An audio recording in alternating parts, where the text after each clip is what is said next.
Nukkle HeDD Comics Tuesday is fucking Tuesday. We got Lay in the building. We got Cap in the building. Cabs can't make it tonight, but he's here in spirit. On Lay. No, man, just chilling, brother, chilling. What's up, Cap? How you doing? Doing pretty good. Is that and the father goes shamefully? That's my son. And the other guy goes shamefully. Orion goes, that's my father. Choose fear and hate to run your life. Something you can't do. That was wrong with me from the beginning. I was doing it that way. I was gonna go down that path. I worried.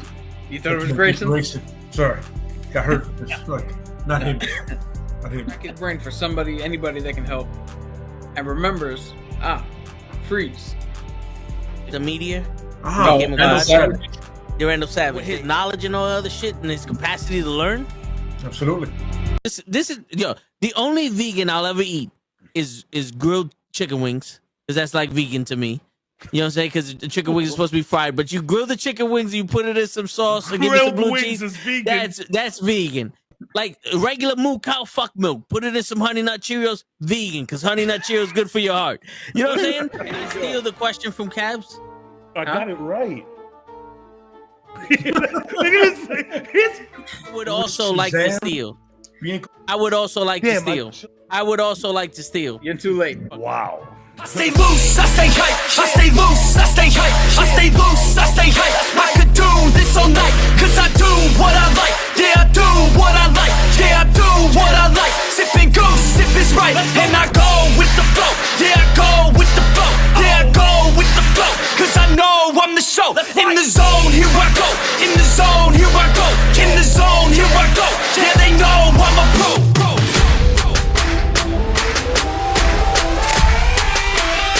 Let's go, let's go!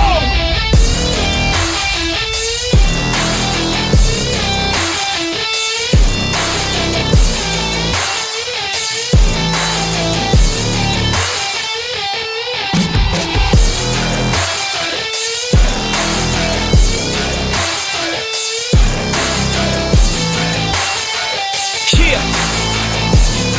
Let's go! Here I go, I get lit, I get hyped for this shit. That's right.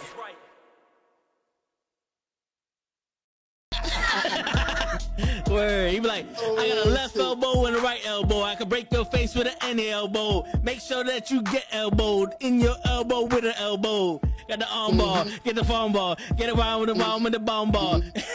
Daddy's gonna take you to Jersey Shore. Yo, what's going on, everybody? It is Tuesday night, and you know what that means. Nukkle HeDD Comics in the building. Marvel's Secret Invasion. Episode 1 has come and gone. We got people who are dead, people you can't trust, people you didn't know who was who. And AI intros. Word. Yo, if they're talking about controversy, Marvel's all over the fucking place for some reason. For real. If someone went to the bathroom twice on the set, it's a problem. It's like, holy shit. Woke Marvel, stop it. Oh, Word. God. Just don't watch it anymore. Seriously. But what's going on, guys? How y'all doing? Jim Crow wasn't that bad if I meant that I didn't have to share space with Ray. Jesus. I feel like Taquan just writes these out so it could be ready. It's a black every time book. we go live. Yeah, he got a black book. He's like, I'll use this next week. Yeah, copies and paste. Jeez. Hello, Taquan. How was your day? You know, this is how we're gonna know if Taquan isn't a squirrel or not. Is if he writes something nice about me one day. Yes. That's the way. Yo, if Taquan comes in here and it's just super respectful, doesn't say anything controversial, scroll. Yup. That's it. He's Right, a fake. That's it. We gotta kill him. That's it. Yeah, that's it. Good point. Yo, I think Taquan is using ChatGPT for his comments. He's just writing my name into it. That's it. Yeah, that's what I think is happening. I've been using that AI stuff for work. Like, I just see the people that I deal with at work, they're all like older, so I don't think they would even know or be able to like tell, like, oh, that's not him writing that. Yeah. But I've been sending emails with that shit like a mug. especially the ones that you could attach to your Explorer, like Oh, to shit. your So you could attach it. So essentially, like it's a what do you call these things? The extensions. Yeah. So basically, I'll be like I'll go up to a page like for a cruise, right? And I'm like, hey, pretend you are a cruise consultant writing a proposal email about this cruise to an interested guest. And it just goes off, bro. It tells, it tells them like how much they gotta pay, deposits, freaking like good things about the cruise, like good things about the line, like the ships, the sizes, the suites, everything. I don't do nothing. It's incredible. It's incredible. That shit is AI is scary, but it's also like super convenient, which is the scary part, right? The convenience of AI, which is in every movie that we see, it is the convenience that leads to the ultimate doom. Takeover. Yeah, the takeover of society. Yo, these kids are gonna have it easy as hell now because they're just about to do AI essays. Yeah. That's it. It's just gonna all be like, write me an essay about this, and that's it. Copy paste, you're done. That is, I have a friend that we talk about this a lot, right? And how's that an Averson helping? Yo, Taekwondo, I got no holes, bro. I hung up the shoes in the rafters a decade ago. I have a friend, and he's always talking about how like kids have it easier nowadays because they got phones and shit. And I'm like, yo, you still can't take out phones in class, like you know what I'm saying? Yeah. You can't like. And yes, we might not have had phones, but I mean, we had internet. People had sidekicks.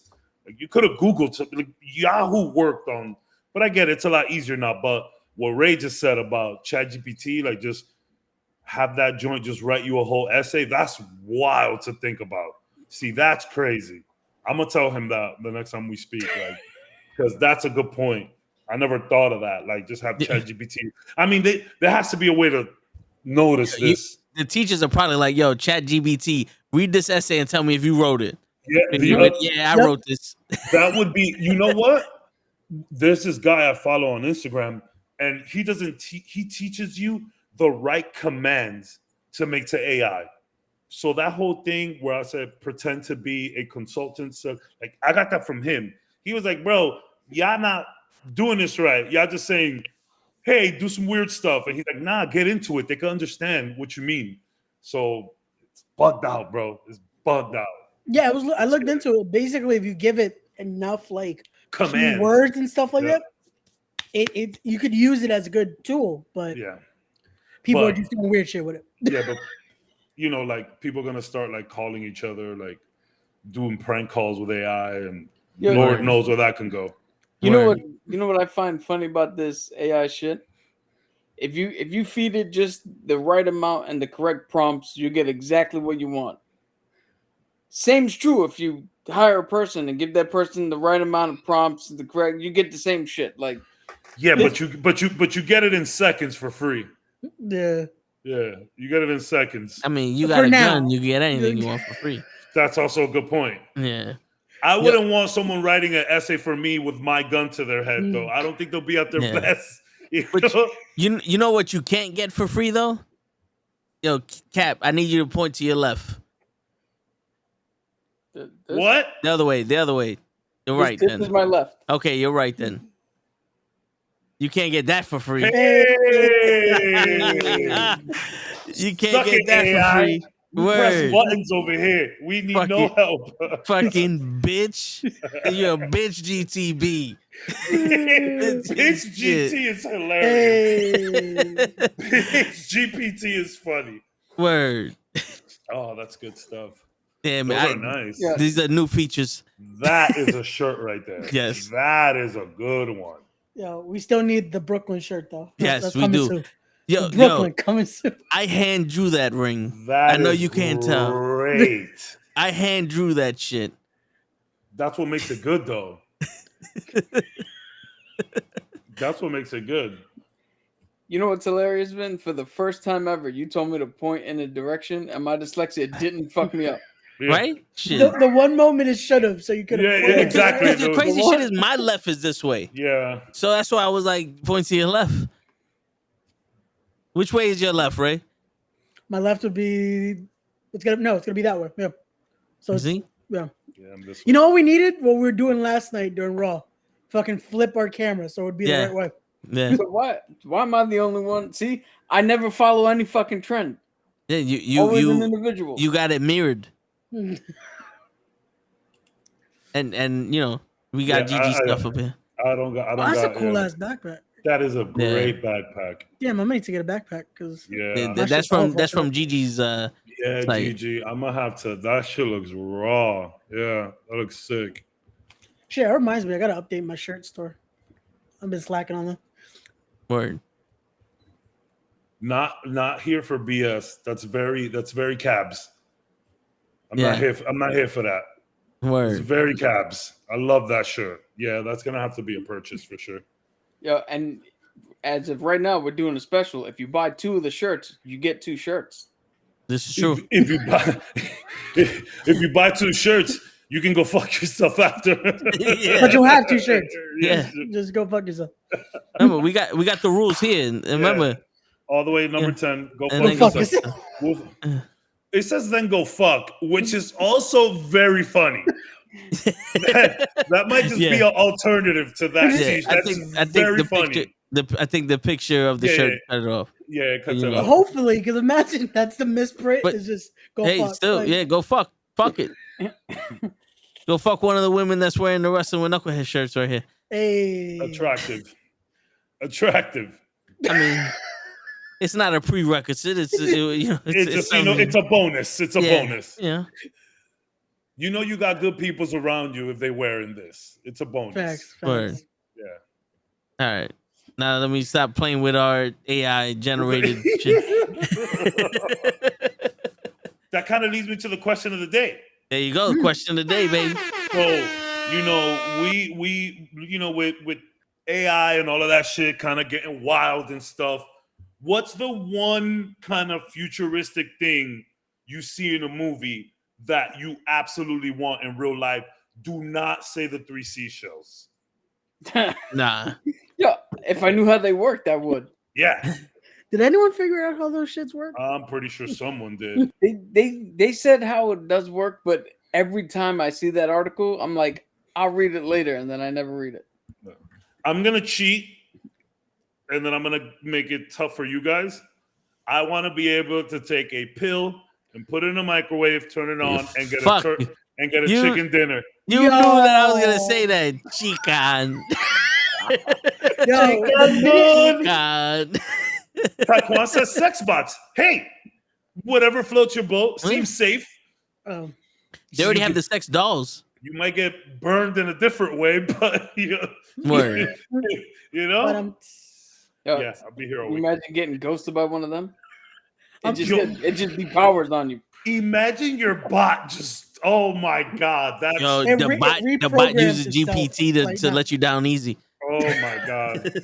No, okay. So besides the chicken, I want the hoverboard from Back to the Back Future. to the Future. I don't. These hoverboards they're not hoverboards. They're wheels. Yeah. Oh, They're you mean the just- things that they're- broke so they're- many people's backs? Yeah, they're weird tricycles. Like they're weird bicycles. Like, Yeah. that's not a hover. I would like that shit though. What would I you still guys want want to- from a future thing? I want one of those communicators, not like the Power Ranger one, the one that you can legit just fucking and see the person you want to talk to. Hell yeah, that's sick. Like, Like Apple Watches are trying to do that, but you want the hologram to no, come you out. want the hologram. Like, yeah, Yeah, one of those. Oh, cool some shit. Star 'Cause it's like Star we Wars shit. technically got that now if you do FaceTime, but it's like no. I want the fucking ping, and then it's right there. There. Oh, we're gonna get into it, Anthony.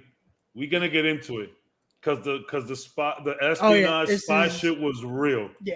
it Word. was that The episode. feelings were real. We'll get into it, Ant. Appreciate you coming through.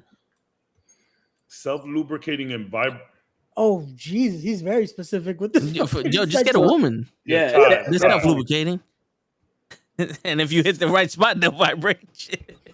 You know what I'm saying? Took me a while. That took me a while. That took me a bit.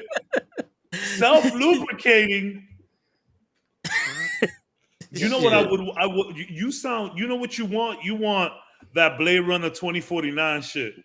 Yeah. That's what you want. The replicant. That's what you want, bro. Great movie. Damn, I watched that shit like a month ago. I just want to watch it again. I love that fucking flick. I think I like the vibes more than the flick itself. Plus Ryan Gosling. You know how I feel about that? Word. I see. I'd take the instant teleportation. Oh, you see? Practical. My man's not walking nowhere. My man's not driving nowhere. No. We get in there tonight, tomorrow. I don't mind walking to places where I have to go, but like anything that's like an hour commute to work, Yeah. no, it's teleport there. Now it's not. Yeah. I would shit. That better self-driving cars too. Because I'm not ready for the self-driving cars yet. I know they out there, but I'm not ready for them. Yeah, I still get worried with fucking cruise control. Like that shit. Exactly. Like, I don't trust it. Like, nah, we gonna crash. Like, I'm good. Yeah, even cruise control is like, Yeah, how much better this world would be if we put everybody out of the automotive business and we just teleported where we needed to go. Oh yeah, hundreds of thousands of people, millions of people out of work, but we get to teleport. That's why I love these podcasts will be so much easier. You know what the crazy shit is with that whole people out of work shit?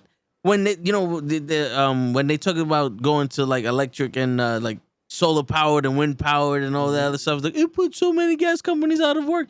Why don't you train all these fucking people that are working in the gas and oil companies to do the fucking windmill shit, maintenance and solar installation, and you could just transition them from doing the oil and gas shit to them. It's more self-sustaining than drilling oil. That's why. No, but I'm saying like transition all those workers to that shit.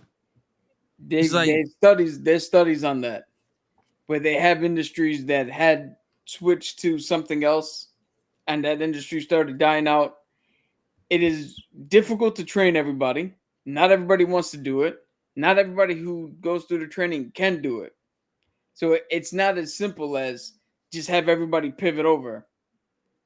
There is going to be a substantial loss of employment. That's just the way it works. I mean, it's the truth. But that's on them now at this point, because it's like, yo, we go for training. You can't do it. Yeah, listen, we did the best we can.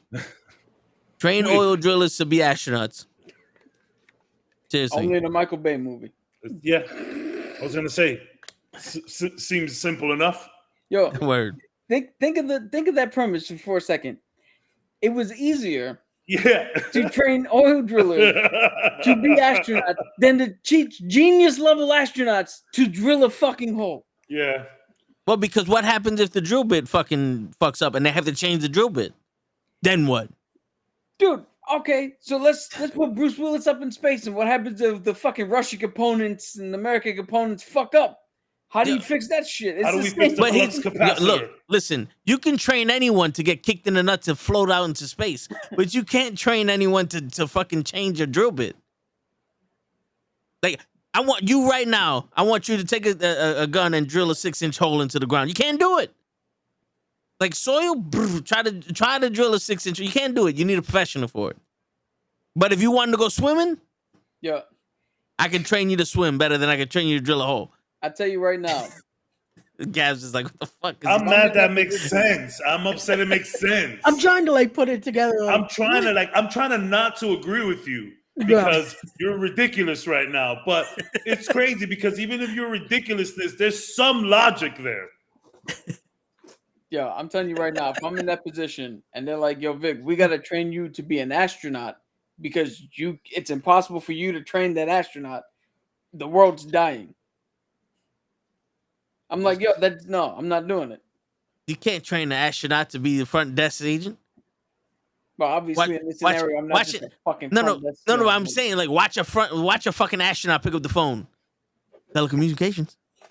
What's the issue? You want an appointment? Wait. Wait. No bedside manner, no customer service. Yeah, it's like, sir, wait, sir, hello. I don't need to know what happened yesterday, sir. What doctor? Can Can't do it. Can't do it. Don't put me out of space with that shit. The world's ending. The world is ending. I can't make an appointment. It takes a certain amount of person to do it. I hardly get past telling people how to get to the elevator. They're standing in front of the elevator, ask me where the elevators are, and I just simply go, I don't know. Anthony, we're gonna get there. We doing question of the day. We're gonna get there soon. We got you. Yes. Remember, Anthony, we read all the comments. We get to them when we can. We'll get to them. We'll get to them. We got you. We got you. When the subject arrives that we're talking about is a bunch of comment, we answer the comment. Please please like and subscribe. Yes. Also, since show came late, get yourself one of these. Show's apparently producing. He said he's producing today. But he's not watching right now, so I don't know what he's producing. But get one of these while you wait. But anyway, so me. What's your thing? You can take the pills. You remember The Adventures of Pluto Nash with Eddie Murphy? Yes, I remember The Adventures of Pluto. Remember when they did that whole shit where they literally changed Homeboy's body and he was like super mega power? That or and also, what would you change though? You're perfection already. This is true, but I think. Come on, bro. You're already. What are you like 6'5"? No, being 7'6". Okay. It's hard to walk through doors. Yeah. So I would have to at least be 6'8". Yeah. We could bring it down a bit. Yeah, it's like the haircuts in Grand Theft Auto. They make hair appear. Yeah. And then and I want a fucking lightsaber, bro. Yeah. I want a lightsaber or a fucking laser gun. Pew! Like I want some shit. You want a pew pew pew. Yeah. Boom boom. Yeah. I want a laser gun. I would definitely I'd shoot lizards. Just fucking fry them. All the iguanas. Yo, iguanas are mad intrusive here. They literally tell you, like, yo, kill the iguanas. Yo, I fucking hate lizards. I hate iguanas.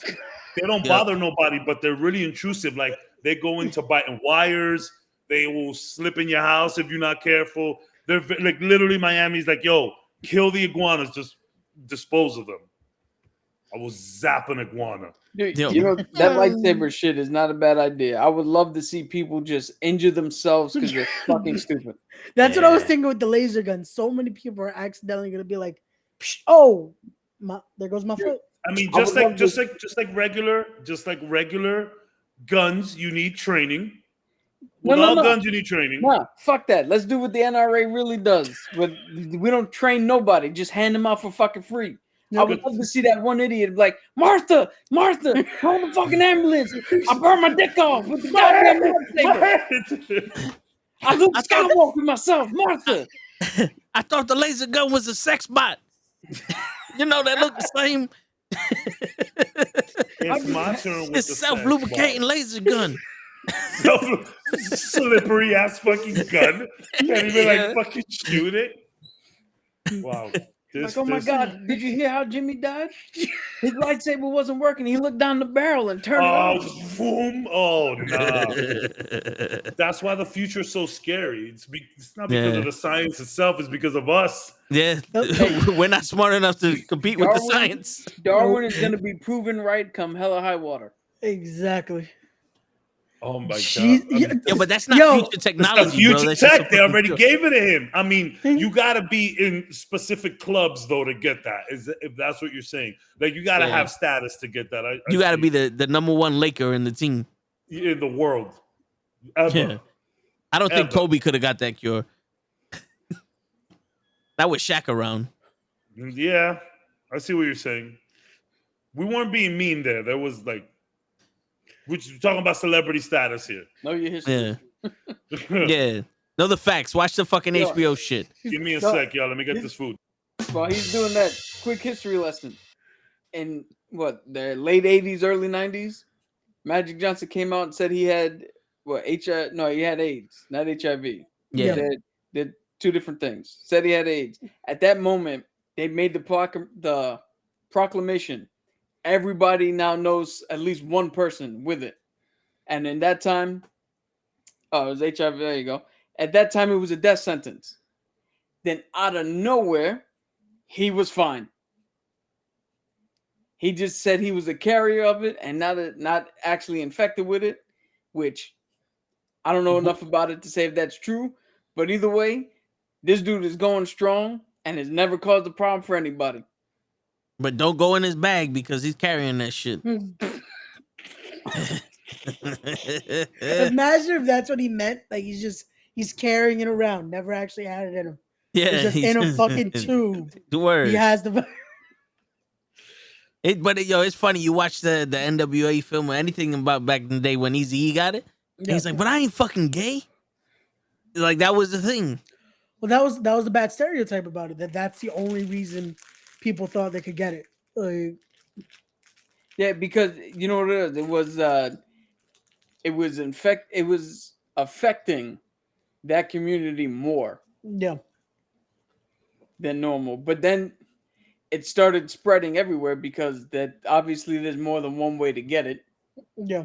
And there wasn't a handle of it at the time. And it wasn't being questioned. They were just like, "Oh, that's the only way." Like, yeah. But that shit's crazy. So Anthony says he would want to be able to do what the Terminator robots do and read your adrenaline levels, your heart rate, your pheromone levels, all that other stuff. Yo, I mean, for a woman, that'd be convenient. Am I the only idiot who, when I read the first part of that, I want to do what the Terminator did? Was I the only one who was like, you just want to walk up to people and take their boots, their clothes, their pants, their jacket? Like, no, I was maybe thinking like rob people. I was thinking he wants to walk around shooting people in the back, like you have 20 seconds to comply. Blah, He wants to spin that blah. fucking shotgun. Yeah. He just wants to say, "I'll be back." That's it. That's all he wants to say. Word. I'll be back. I want to save the universe and destroy the chip that constantly keeps being remade. Oh, this is a prototype chip. And that's the funny thing. We're gonna destroy the chip and the prototype of the arm. Were there no plans of this? Like you didn't destroy the plans or anything. That's the loophole. That's like there's more to it, but It's like this works. the Terminator's so smart he completely forgot about paper. It wasn't programmed into him. It's a higher intelligence. They just showed that you go back and kill John Connor, it absolutely doesn't matter because somebody else would just step up in his role. No woman do it. I'm here. Just got the original the two camera. Terminators completely fucking useless. Yeah. They chased down the wrong person because anybody would just fucking step up. Yeah, they just had to burn down the building. Just kill Wasn't the real point to keep John alive so that he could survive Judgment Day or something? Wasn't that the point? No. So the original plot was to go back and kill John Connor because he leads the resistance and the fight. Yeah. In the second one, they went back to try to kill John Connor, but then they sent Arnold back because there would be somebody that he recognizes. So Arnold was sent back to protect him. Then in the third one, it was just to make sure that John Connor survived Judgment Day. Yeah. Then we saw Salvation, which was stupid. Hold on, wait. Good. That don't make no sense. They sent back Arnold because he would recognize. How do you recognize somebody when you're in your mom's belly? Because part one, she was pregnant with him. Yeah. That was the. I don't know if that's still the canon excuse, but the excuse for why Arnold came back is because it was either somebody he would recognize or somebody Sarah would recognize. Which, in hindsight, I don't know if you remember what happened the first time Arnold and these people met, but it wasn't nice. Like she had the complete reaction when she first saw him. Yeah, she was scared shitless. Like, what the fuck? Yeah, it's kind of dumb.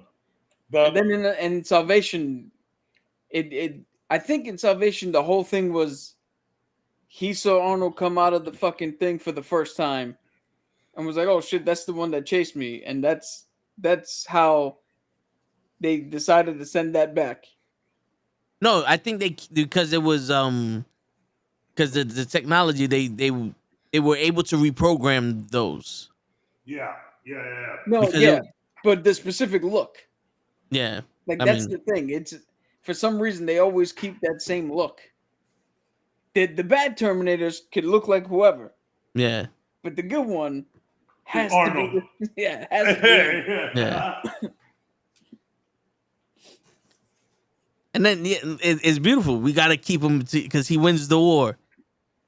So they snuff him out in the last movie, and now it's another woman that wins the war. It's like, I think it's time for the robots to just realize You're not we're gonna losing win. this shit. Yeah. Yeah. Let's go in the future and stop them from winning the war. How about that one? Didn't they say in the last one too that it was like they sent like 57 fucking motherfuckers back to look for him? Yeah. So you mean to tell me one of them pops him, retires? The other ones are like, "Up, job well done. We can either decommission or go home." A new person rose up. Why not just kill everybody who was fighting from back then? If you're gonna send multiple people back, hit multiple targets. They did that in 4.5, where they were killing all of his sergeants. That's in 3.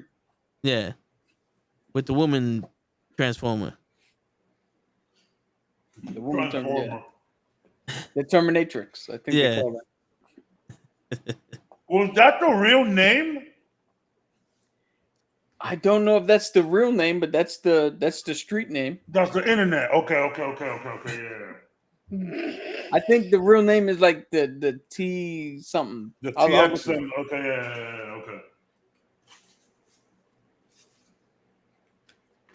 All right, I'm done. That was fast.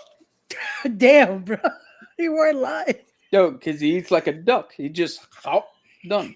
Yeah, especially yeah. to put the camera back on. She was just the TX. The TX, yeah, that's what I looked. Yeah, that's what I said. TX. Well, yeah. Decent flick. Well, Decent. AIDS was transferred over with that shit because they were sharing needles. The crackheads and all that other stuff, they were sharing needles. That's how it spread to the rest of the people. Yeah. Also, the people who made AIDS didn't account for bisexuality.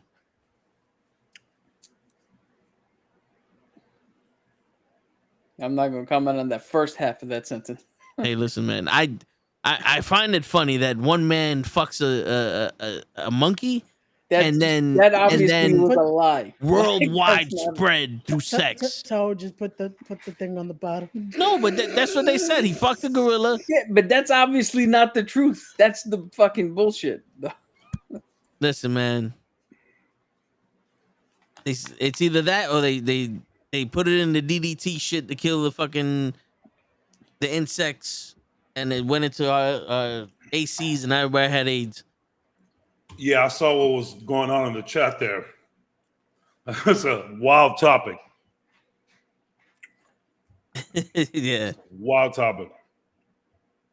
So, Secret Invasion. Since we have the weird segue that we're doing that. Look, Ty, you gotta stop. That was your final thought? That right there, that was your final thought? Come on, Ty. You're better than that. Yeah, yep, not Jinx. Yeah, but I mean, why would you want that to be your final thought, though? Yeah, for real. For real. So before we get into Secret Invasion, I finally saw Transformers: Rise of the Beasts, and I have to say, I think I, as a moviegoer, have changed. Oh, what I've been telling you the last year and a half? Yo, That he is would you? love That is you? He would love the Fast and the Furious franchise. Wait, we proved definitively that we have not graded the MCU differently. First of all, Cap. That's first what of that all- fucking thing was. No, Cap. You and your ridiculous ratings, and I conceded because I didn't want to go anymore. But the truth is, Multiverse of Madness is a better movie than Iron Man. It is. That's not what we bored down. Well, yeah, It was a tie. I'm just saying it's a better movie, but because Iron Man started it all, like, come on now, I conceded just to concede. You've been trying to prove that point ever since I made it. It's okay. You're a different person now. You look at movies different. It's literally what I've been trying to say this whole time. Dude, A lot happened to a lot of us. Yo, we definitively, and not just you conceding, 3 other people who didn't concede came to the same conclusion that we did not grade them any differently. You came to that conclusion because I conceded. I could have kept going, and we would have made it a 5-hour episode, but there's no point. So Like, then the 3 other people are also wrong. I mean, what were you about to say right now? That you as a moviegoer have changed. Is that not what I've been trying to say the last year? That's what I've been trying to say. We all changed. Yeah, but my changing does not affect, what do you call it? My changing does not affect my rating of the movie. And you know what? I would like to throw a flag. I don't like the rating system of just asking someone what they think of a movie after they just saw it. That's unfair. That's unfair. You can't just ask someone right then and there what they... You need to watch a movie twice at least to give a good, honest response. You need to settle. Right. You need to mold on it back to the crib. Here's my thought on that. Yeah, Lay, watching the Eternals 3 more times. Yeah, this is my honest thought on that. If you need to watch a movie more than once to see if you liked said movie, it wasn't a good movie. No, it's just because you miss stuff. You miss stuff. You miss stuff all the time. Dude, you do it here. I didn't need to see Spider-Man more than once. Crazy, because that shit was fire. I didn't need to see Guardians of the Galaxy more than once, and we know what my thoughts are. I didn't need to see Winter Soldier or Endgame, or I didn't need to see any movie more than once. But you have seen them more than once. Yeah, you have. You get a better understanding. I mean, there's always things that you miss. I've never seen it. In one watch, you know exactly everything that's going on. There's only, and I'm gonna get flack for this one. There's only been one movie in my life that I've seen more than once. Oh, well, okay. I guess there's only been one movie that I've seen more than once, and my opinion has changed. And it changed for the better. I liked it even more the second time, and that's Captain Marvel. Every other movie, you can disappear all you want. Every other movie. You mean to tell me this guy doesn't do this shit on purpose? He does it on purpose. You just being the contrarian to be the contrarian. The more I watch that movie, I liked it from the beginning, but I don't think it got better with time. My bad. Like Ty said, my tampon on my butt, whatever that statement is. No, dude, I liked it more the second time. It happens. But, so here's back to the Transformers thing. All right, we can go back now. My rating of it is the same as I would rate every movie. It's a good movie. It's a decent. In reality, it's an 8 out of, I'd say like 7.5, 8 out of 10. That's good. There was shit in it that I definitely popped for. There was shit in it that I enjoyed. There was things in it that brought me back to nostalgia. So like Spider-Man, like the objective opinion of the movie is what it is. But where I say I changed as a moviegoer is when I when I left the theater. I ain't say one word, Lay. Although I can admit that the movie's an 8 out of 5, if I take myself out of it, it didn't hit for me as hard as the other movies, as any other movie. Like, I could have not gone. I didn't need to go to the theater to watch that. I hear that. And the end credit that was supposed to be mind-blowing was nothing. And it literally left me going. So I had made a comment. That because you seen me go.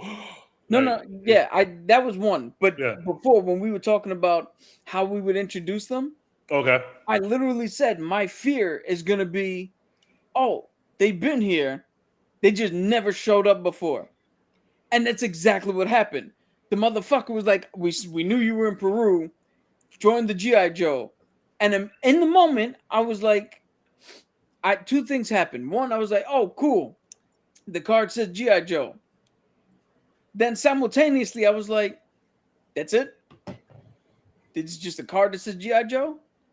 Then on the ride home, I went, that's exactly what I was afraid of. Because if you saw them in Peru and you just said that your fucking whole team deals with planetary threats. Where the fuck were you at now with Scourge in the middle of fucking Peru? Where the Hold fuck up. are you? Hold up, because the theme song says it already. G.I. Joe was there. Where?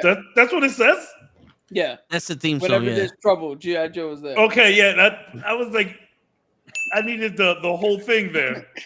I was But- like, what? But that's what I'm saying. That's all you need.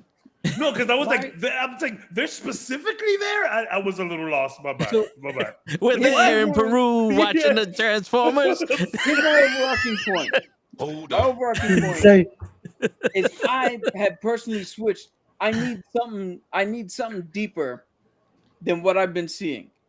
That's Yo, why but- Guardians 3 for me is a highly rated movie But for me here's- because Guardians 3 had some shit that was deep in it. he- I'm tired. I know. Sorry, man. I know that the movie's supposed to be in 1994, but I'm a little tired of watching the fucking poor Hispanic that can't get health care and nobody wants to fucking help, or the fucking black girl who's smart but everybody takes advantage of her and nobody wants to give her a shot. It's like, yo, Don't watch Blue Beetle. That's literally what Blue Beetle's gonna be. yeah, The Spanish kid who can't get help. Yeah, That's it's literally what it's fucking. gonna be. That's tiring. We can't come up with any other fucking reason for these people to be in the movie. Any other fucking I situation. mean, it's relatable. But hold up. Here's the Who? thing. Here's the To thing. people in that position. Oh, I'm sorry, Mr. Rich White Man. My bad. It's Here's the relatable. thing. No, The thing is, I'm I not- get what you're I'm saying, not though. rich, but The thing is, it can't be relatable over and Yeah. over again. I get that. I yo, get that. Here's it's the the thing, same. here's- hold on, it's the same. Sorry, I'm sorry. I will let you speak. Let it out. Let it out. It's the same thing. I still got just it. So we're not This is- comparing shit. It's this the is the same thing. thing with Batman's origin. We don't need to see the motherfucking parents die again and again and again. We know it already. We didn't see it last time. Good. We don't Let's need to keep see it it. out of there. Batman was just there. But you So- didn't like so that we need- movie. Batman Joe was there.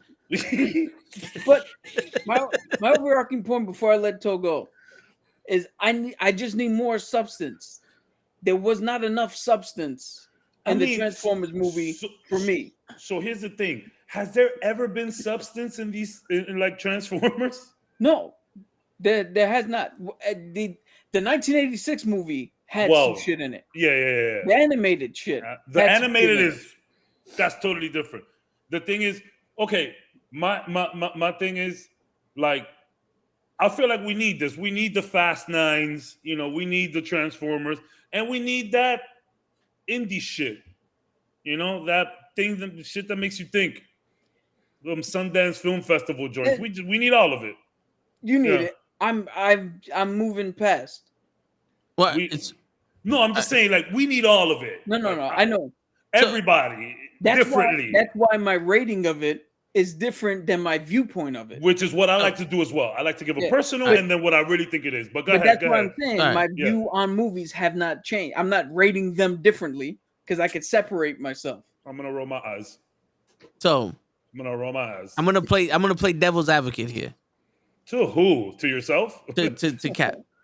The reason why the G.I. Joes weren't in Peru fighting against the robots because one, they had a beam shoot up to the sky that was in a frequency that humans can't see.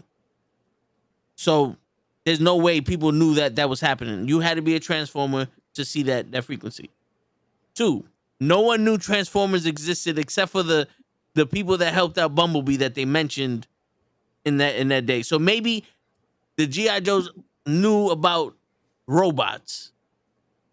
Also, this happened over a 4-day period. The G.I. Joes are a counter global threat agency. In 4 days, they're not going to have enough intelligence to know these people are looking for an artifact that's going to bring over a world eater. This shit happened. It's kind of like saying, how come the Navy SEALs didn't go and get that fucking submarine? They knew that the submarine was going down there and it blew up. Like, you know what I'm saying? It's like this shit happened in a time where they didn't know it was happening. Now, granted, when they have undercover agents going around fucking finding out that the Russians got a dirty bomb, Yeah, we got 4 days. But they don't got motherfucking swimming ducks in Peru. They don't got this shit in the college. You know what I'm saying? But also, this shit took place in the Brooklyn. In the Brooklyn, there's nothing but struggling Spanish people. If this happened in the Bronx, he would have been a fucking gang member. In the 90s. Yeah, he would have been a gang member that broke dance and spray painted shit all over the place. His brother wouldn't have had a fucking sickle cell disease because in the Bronx we can't spell that shit. He'd have been stabbed and he would have been like fighting parallelism. What? Okay. It's the plurals of paralyzed. Listen, you two. When I'm here, you guys don't go at it. That's No, what but I'm here for. We're not. I'm not gonna Direct fight the him. anger No, to me. No, I'm I'm not gonna fight just him on saying, it. like, I think but that's a justification on why the G.I. Joes was like, oh, yo, you saved the world. We didn't know this shit was happening. Oh, by the time we figured it out, it was too late. So now we want you on our shit. Okay. Now, counterpoint. The museum blew up. G.I. Joe is the top level fucking unit in the world at counterterrorism and global threat assessment. Right? The museum fucking blew up. The girl in the museum figured all that shit out on her own. You mean to tell me that 2 random people and 6 robots can mobilize on the word of one person, but the elite of the elite team can't show up and go, oh, let's follow where they're going. Oh shit, there's a big ass fucking thing happening. So what you're saying it just shouldn't have happened. No, what I'm saying is, Wait, that's kind of what like I'm- saying that a detective goes to a murder scene and go, oh, well, let's follow the fucking killer. what I'm saying is, You know what I'm saying? here's what I'm saying. They didn't have the same clues as the woman. Here's what I'm saying. I didn't need the entirety of the G.I. Joe fucking unit to show up in Peru. 1 or 2 people. Because if you're truly monitoring global threats, somebody should have been there. Because he knew all of it. So if you knew all of it, 1 or 2 things. Either 1, you watch that shit happen and you let the fate of the world to 2 random ass people, or 2, what you said happened, and the most elite motherfuckers on the planet just showed up late. We couldn't get there in time. Sorry, your house burned. Or don't know. you could just suspend disbelief and enjoy things. Well, I mean, yo, listen, there's a lot of things. Suspend disbelief for 5 seconds. There are a lot of things that happen in this planet that the elite of the elite did not get to in time. Or they know and just been like chilling anyways. Like, we got other shit to do over here anyways. Maybe we see what's going on over there, but you know, this is more important. Maybe they turned around and did have people there as intelligent getters because they were like, yo, we don't have anything for these robots, but they seem to be fighting each other. Let's see what they do. You know what I'm saying? And I get what both of you guys are saying. And Cap, you're right. Like, music, movies, even video games are kind of recycling. We need new minds. We need fresh minds. I could agree with that. I just want to give you a hard time. No. I'm tired. This is again me personally. Yeah, for sure. I'm tired of suspending disbelief. It's a movie, though. They're robots. They're asking. That's what I'm saying. It's a movie about robots. The suspension of belief is me accepting that Optimus Prime fully exists in this world. That's the point where it stops. Now the movie has to make sense. And I'll give you the perfect example. I bring it up on multiple occasions, Critical Role. They play D&D. It's an actual play. I'm watching them play a made-up game. They just had an episode in which one of their guest characters, or their guest actors, came in and played a character who was present when the main team stormed the base and stopped the supposed bad guys from doing something, right? The guest was there and was watching them kill his people. So he wound up by happenstance with half of the group. On his way out, he dropped his disguise and he attacked them. They had a fight, they killed him. Now, on the surface, he was a bad guy who was unprepared to try to get revenge, and they took him out. Right? That's the surface level shit. That's the, hey, this is part of the D&D campaign. Mm-hmm. Now, here's where I need more. It went deeper than that. This dude tried to adhere himself to the group. He actually made genuine connections. When one of the women were like, you betrayed me, there was a genuine, I thought we were fucking together. I thought we were supposed to fucking be at this level and grow. You fucking betrayed me. There was a genuine, I'm tired of fucking being portrayed. And all the shit that's happened in the past is Hey!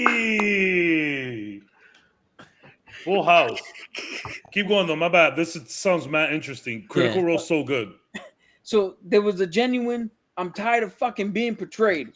And she let so much of her darkness go that the evil warlock patron that has her under control that they fought to get rid of, she just opened the door for her to come back, which is going to cause even more consequences down the road.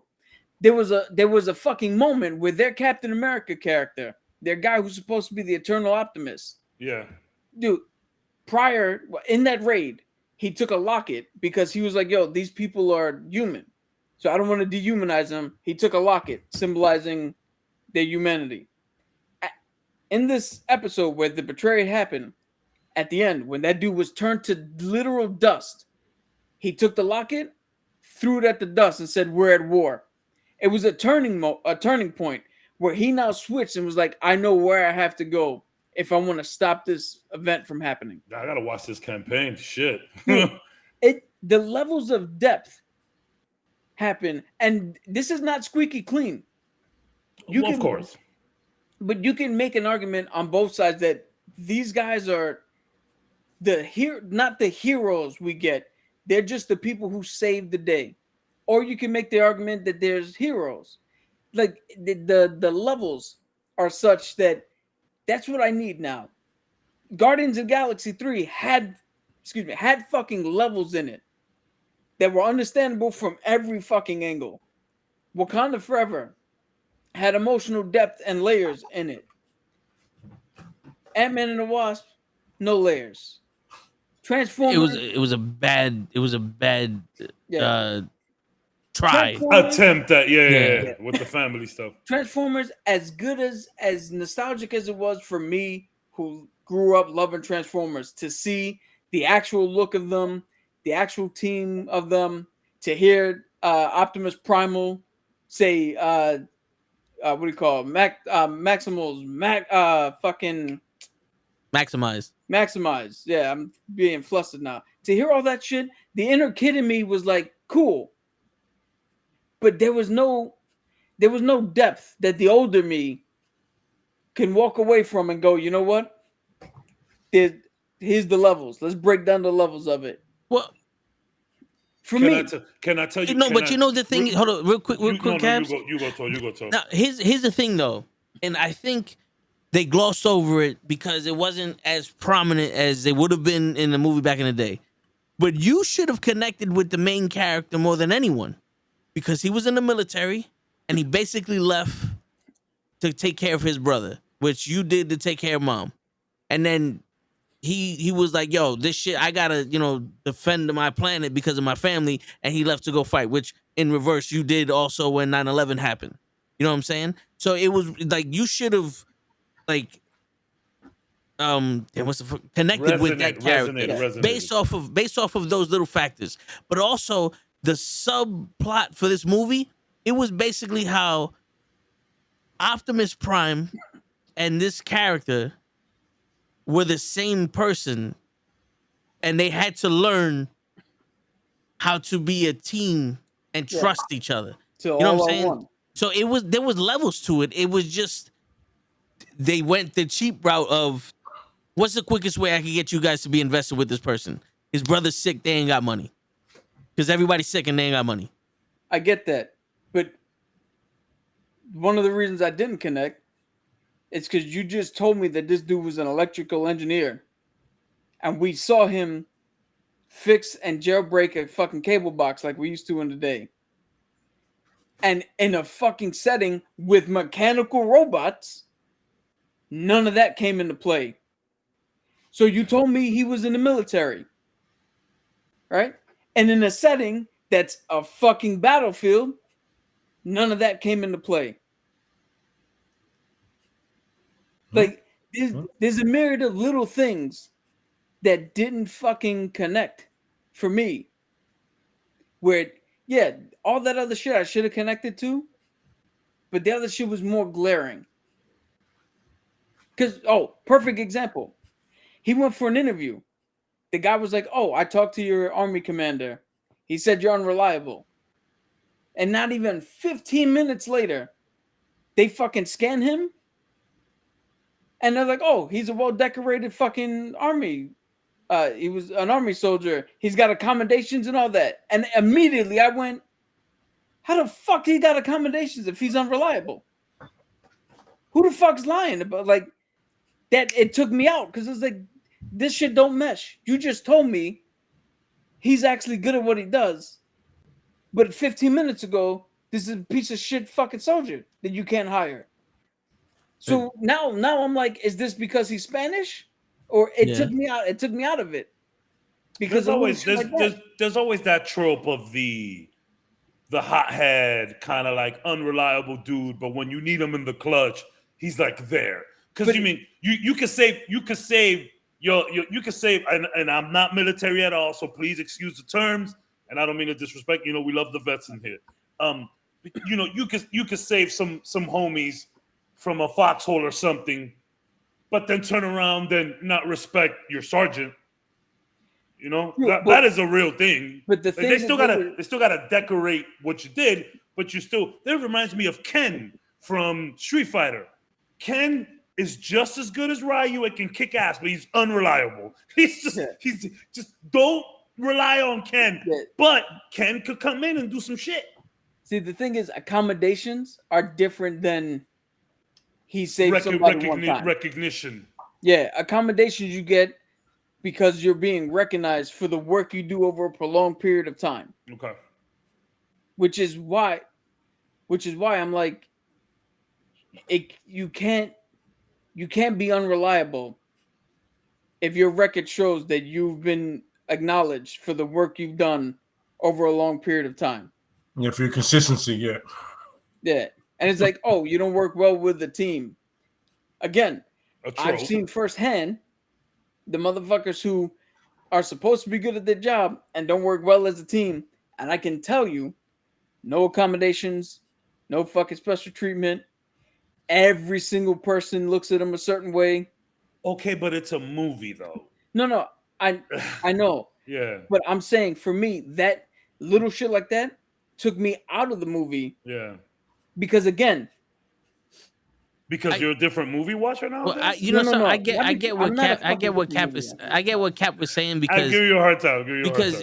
In the Way of Water with the Avatar 2, like these people had to train to hold their breath underwater for 7 minutes because they were living underwater as a tribe and shit. It's like those little details. I get it. It's still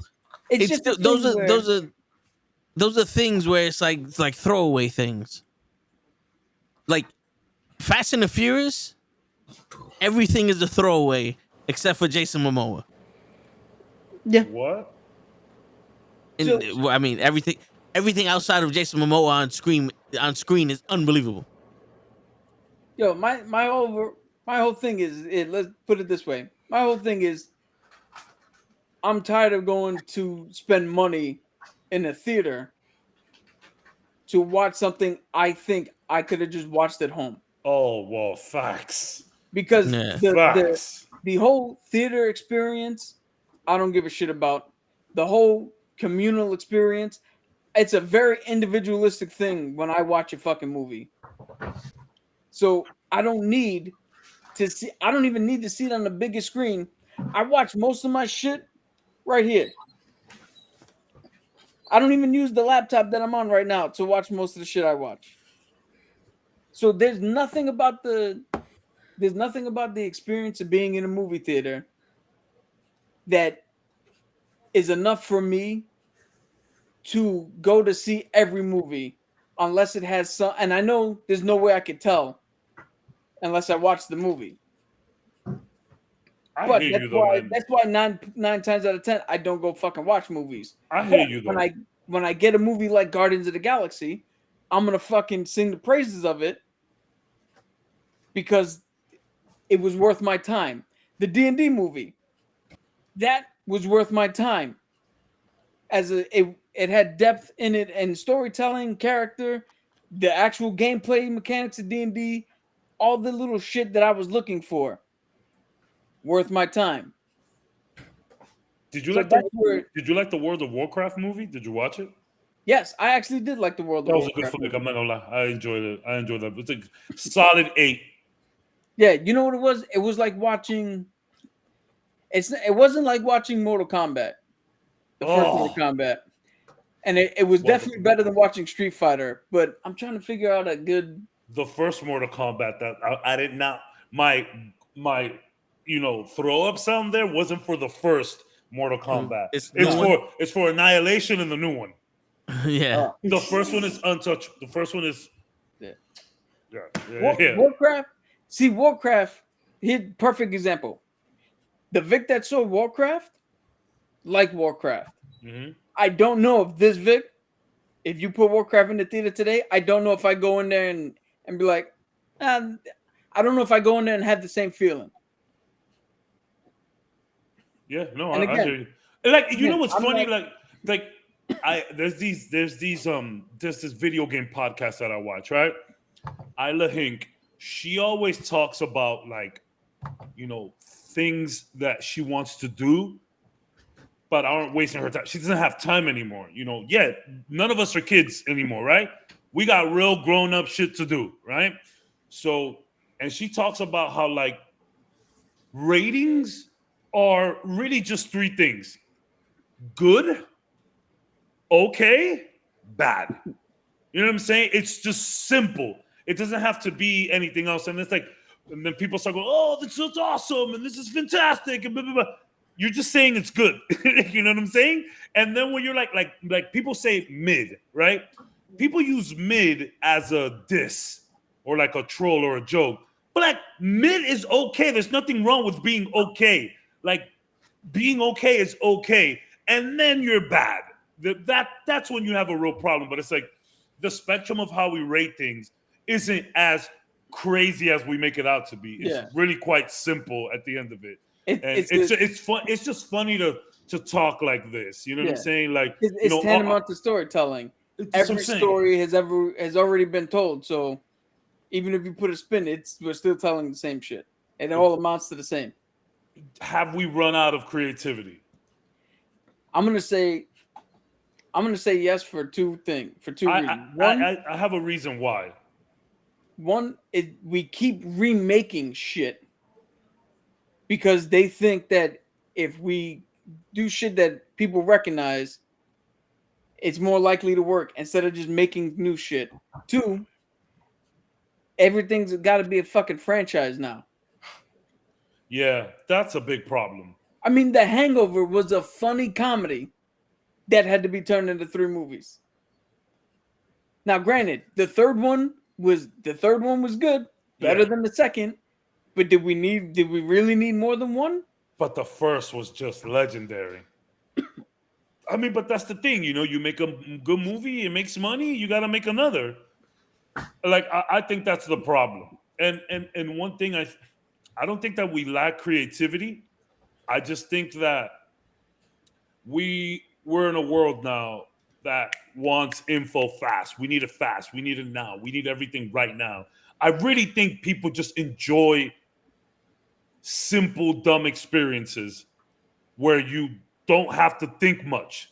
I'm not gonna lie, sometimes I want to just go watch a movie and be stupid. Yo, Fast and the Furious is gonna be at 20, and they're still gonna find something new to do. You know what I'm saying? It's just stupid fun, but I think people need to discern what you can do stupid fun with. You can't just take everything and make it dumb. You can't, as much as you want to try, and which is what those remakes are about, right? So some remakes, right? You want to remake a movie. You end up remaking it in a lighthearted kind of way, because you think it was like that. But like, yo, bro, shit in the early 90s and late 80s was dark. Even the funny stuff was dark. Like, you try to remake Ninja Turtles 1, and they're like, chicka chicka MC Mikey. And they was doing that shit back in the day, but fucking Raph was in a coma for a month, dog. Like, shit was crazy. Ninja it was Turtles dark. 1 is legit. Like, it's dark. Ninja! It's dark as hell. There was some real like my shit shit. that we were exploring and expressing at the time. It's a really rough movie. And then the OG Ninja Turtle comics, before the cartoon, before the cute colors to make it childlike, the Foot Clan was never robots. They were real people that these people were like stabbing. Like, that's wild. So I think I don't mind remakes, because at the end of the day, you still have the original thing there. Like, people be like, "Oh, you messed up the franchise." No, you didn't. like the original is still there. Don't watch the remake. But if you're gonna make a remake, I would say try to respect it as much as you can. Just that respect. I feel like it's forgotten about. It's almost like respect. It's trying to remake the wheel when you don't have to. You have to, exactly. Don't reinvent the wheel. Just remake what you saw. Yeah.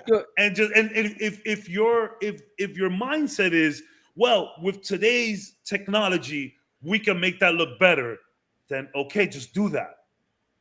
just do that. But don't kill it. Like, I recently, don't remake it, just update it. Yeah. That's all you have to do. You can do Can that. I posit this? How about we only do remakes of movies with a cool premise that failed? Like Mortal Kombat Annihilation. That's true. That should be what a remake should be. Okay, the movie failed. Let's remake that better. Yes. Let's not take a movie. That's a perfect 10. Let's not take a movie that's already good. Yeah. And remake, like, let's not take Old Boy and remake it and put it in the American spin. Old Boy's already good. Yeah. That's a great point. That's a great point, Cap. They did that too. White Man Can't Jump. I can't stand the new one. Yo, I heard that happened, and I was like, no. It lost you're not the beating joy Wesley Snipes. Like, I mean, to be honest, Woody Harrelson just not beating that combination. The minute they put Jack Harlow, that movie was doomed. Because exactly. Like, you gotta stop saying who. Just because you don't know people don't mean the world don't know people. I'm just saying who. No, I'm asking you who the hell is that? Jack, the white rapper dude. Lay was right for saying who though, because I feel like a lot of people. Everyone knows who Jack Harlow is, bro. I don't.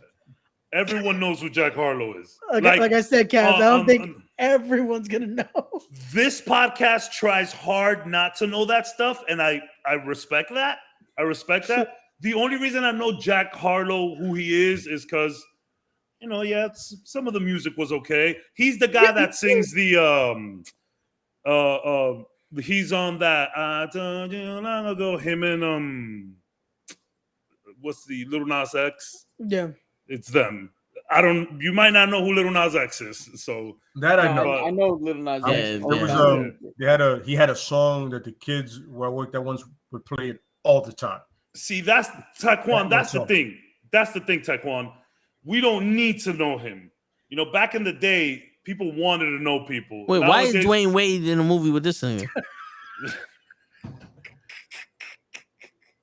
No one likes Jack Harlow, bro. I'm not gonna lie to you. I don't know either one of those individuals, and I'm not trying not to know them. I swear to God, I do not know who either one of these guys are. Jack Harlow's actually pretty popular, but for not being liked though. He's popular for not being liked. Yeah. Oh, he's one of those guys. Okay, I heard about it, and I was like, "Ty, stop." The same thing with he's like a fucking dog. With House Please Party. don't show that. Bad dog, Ty. Bad dog. He's black, bro. He does what he does. That's worse than what you just said. He does what he does, bro. Like he could do it. We can't stop him. You know what the problem is? I think people are hiding their creativity in reboots because the RoboCop remake, which I know it's against the law to say that, if it was named anything other than that and had a different fucking main actor, that's the thing. It would have been a okay movie. Yeah. The Conan the Barbarian remake, if it was called something else, it would have been a decent movie. But we go there with the expectations of this being a Ninja Turtle movie, a Yeah. Conan, RoboCop. We already know what's about to happen. And then you do some crazy shit like this concept is all right, but this ain't RoboCop. Yeah. So, but you're like 100%. They do that a lot in video games where you bring a fresh idea and someone goes, yo, that would be perfect for a Ninja Turtles game. And they're like, no. This is perfect for the game we're making. They're like, yeah, but we could market it better in a Ninja Turtle skin. And you're like, you're going to write the check. So what? And you're 1,000,000% right. So because I think people present these scripts and these ideas, and people in the studios or the suits, like Led likes to say, the suits, they just be like, that's good, but we can make a Street Fighter. Exactly. Yeah.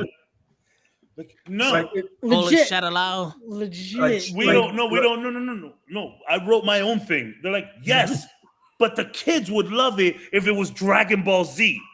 Yeah. Oh my god. And what are you Yeah. gonna say as a struggling artist? You're gonna say no to the check? 85% of the times, you're probably gonna take that check. Funny, that's the thing about Street Fighter. When they did that movie, I remember watching it and going, there was one street fight and they didn't even fight. Yeah. Vega and Ryu never fought. They didn't Yeah. get to throw hands. And I'm like, so this is a war movie? What? Yeah. Think of What this is in the the concept problem? of Street Fighter? In the animated one, there's a war behind the street fighting. It's on the other end of it. Yeah. It's about Ryu and Ken. Once I saw Van Damme, I was like, oh, so we're not going with the story. Copy that. See, Understood. So look, at Colonel what Ty, Guile. look at what Ty said. Just to give you guys an example, Devil May Cry was originally a scrapped idea for Resident Evil 4. So that's actually the inverse of what we're saying. Yeah. Yeah. Where they're like, yo, this we could add to this franchise, and someone sees it and it's like, you know, that might just be good on its own. Yeah. That's what I think. Collectively, it sounds like this podcast would be more interested in that than the opposite. Yeah. So, Absolutely. funny note, most of what happens with scripts in Hollywood is Mhm. if the script doesn't get greenlit directly for a movie, the studio will buy the rights to the script itself.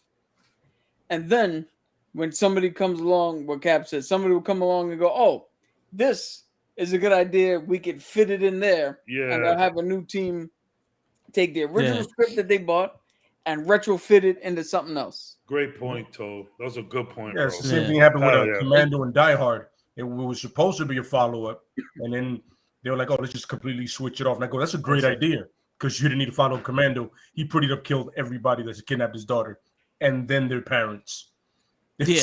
There is no need of bringing anybody else into this party. Everybody, you killed 81 people. It's tied up in a lovely bow. It's over. Yeah. I would have seen a part Yeah. two. I'd have been like, why?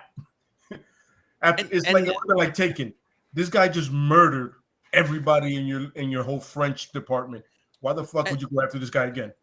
And the best part is the daughter doesn't learn anything when it comes to like defense. She No, keeps no. getting kidnapped. Uh-huh. Not until the third one. A little bit. Then the mother gets He starts to- kidnapped. He starts to the second one, he starts to I guide her, but you're right. Yeah. No self-defense, no learning You know- how to defend herself after the shit happened to her. So But then what you're again, saying is that Taken was supposed to be Mario. absolutely. Yes. Yes. Correct. Pretty much. But Correct. you know what the thing is though? Like Correct. this is where I'm saying that the attention to detail, right? Because here's the bullshit. We want Taken 2. Now, what was Taken 1 about? His daughter. By the way, Instead that of was an original making a- idea. Just Yes. that was very original. But And the but fact that he instead was of like 100, but good for that. yeah. But instead of going, all right, how can we make Taken 2, instead of remaking part 1 and putting 2 on it, they go, nah, let's have someone with a personal vendetta and let's kidnap her again. Instead of going, if I'm not mistaken, at the end of Taken 1, he was a bodyguard for a fucking pop star. Yeah. Am I mistaken? Yeah, like So that's- now, yeah. him and his team in part 2, the pop star gets kidnapped because they want to hold her for ransom because her family got money or whatever the case may be. And now she's taken. And now he has to go with his team and go fucking do something. Or part 2, the fucking president or the fucking mayor is taken. Right. Someone else is taken and they go to him to get him back. Like Rambo, where it was like, yo, I'm done with this. We're like, yo, listen, we got a war and we need you to go to Afghanistan and you know, end this shit. You're the only one that can do it, John Rambo. You know, they didn't just go, yo, put Sylvester Stallone back in the woods crying about his friends got no legs. And we'll call it part 2. The funny thing about the thing that killed me about Taken is that, one, I once again, this dude literally murdered your whole French division. There's nobody left of your thing in France anymore. He said, Yeah. I'm taking care of it. And you decide, yo, we need to go after him. No, we need to cut our losses. Clearly, this one dude is not due to fuck with. Just leave his family alone. It's a very simple thing. Now, with Rambo, with part 3 was that they kidnapped the colonel. That was part 3. That's when we Afghanistan. They kidnapped. They got the colonel, and I was like, wait a minute, but the colonel was doing an operation. That's not kidnapping. He got bagged. He sucks at it. Yeah. You know, Rambo would have been like, yo, next time do better. You know, that works out. I'm gonna save your ass, but I'm gonna talk shit the entire time. Exactly. Word. You know what I'm saying? He goes, yo, how did you get bagged? You're It's better good. than me. It's good to see you. It's good to see you back, Le. Yeah, I'm It's saying. good to have you back. It's just those certain movies. When I see a part 2 to certain movies, I just go, no. Logical arguments. It's over. Yeah, Everybody's done. Because not for nothing, Rambo Last Blood, the last movie they made, if they would have said this is an original movie with Sylvester Stallone and they just did that to his daughter, it'd have been fine. Yeah. That wasn't necessarily a Rambo movie besides him fucking pulling back a bow and arrow that he never had until the movie before that. Right? He was about the fucking knife. I remember the knife. The Yeah, knife was I Rambo remember. and the fucking... And the gun. Yeah. In part 1, he never got the chance to use a bow and arrow. In part 2, though, when he starts doing that whole in the mud shit, when they kill the Asian girl, and he starts doing all that shit, he was all fucking about blows that up the whole village with like 4 arrows. The explosive tips. Okay. I don't know how, but shit did he do it. It was amazing. We don't ask questions about the like late 80s action movies. We don't ask questions. Those are amazing. But yeah, but certain parts, like you see 2 and 3, unless you're doing if you're doing 1 and then you 2 is a prequel, I got no problem with that. I got no problem with a prequel because then you're like, oh, it's like kind of like Missing in Action. They did part 1, then part 2 they went back to how he actually became a POW. That makes sense. You know what I mean? But yeah, you know what I'm saying, really, in certain movies, don't need it. You know what I mean? yeah. You really don't. You know what I mean? Yeah, like in all honesty, if they would have did the whole end scene of Transformers and it wasn't the G.I. Joes, it was just another scene, it would have hit the same way. Yeah, but you know they like Cap said it right. They're gonna force a franchise onto another franchise to be Fast and the Furious or MCU. That's the only backlash with the MCU, with Star Wars, with Indiana Jones. And like I said it before, when it came to Freddy Krueger and Jason, both directors only wanted to do 1 and be done with it. Then Wes Craven didn't want to do anything else. He wanted to move on. They're like, yo, but he's successful. And he was like, unfortunately, I'm locked into a contract to do 2 more with you motherfuckers. So I'm going to do them, but they're not going to be top tier. And they weren't. Yeah. Jason movies just became mindless slasher movies. Do I love them? Yes. Are they needed? No, not at all. We don't need 8 parts. The first one, they chopped the mom's head off. Murder's over. We're done. They forced the end of it with Jason coming out the lake. That was the studio forced that. The creator like, yo, once they kill the mom, it's over. We're done. Good horror movie. Clean up. Let's go home, guys. No. You got to do more. You know what I'm saying? You gotta love the fact that this is how dumb the studios are. Jason Voorhees popped out as like an 11-year-old. Then we start the next movie and he's like 37. So what the fuck was he doing the entire time? Somehow he's just like this advanced aging happening. His week. Stuff didn't need to make sense back then. We were all just shocked to see it, you know? And We're just shocked. That happened. This thing happened to the Cowboy Bebop series. They did the live action series on Netflix, and everybody was like, yo, that shit is cool. It's just not Cowboy Bebop. No. Like, this shit could have been its own freaking thing, and just don't name it that. Yeah. It's funny because they had a lot of the aesthetics correct, the way it looked and the way some of the camera angles changed, and I'm like, yo, it really is, but the story really wasn't it. No, it wasn't it at all. And that's a problem. That's a problem with the story. Yeah. Somebody in there, like I always said, some director got cute and decided he had to sprinkle his own little thing in there. No, there's material for that. We don't need you to get cute. Yeah, that's another thing. It's and when you're gonna adapt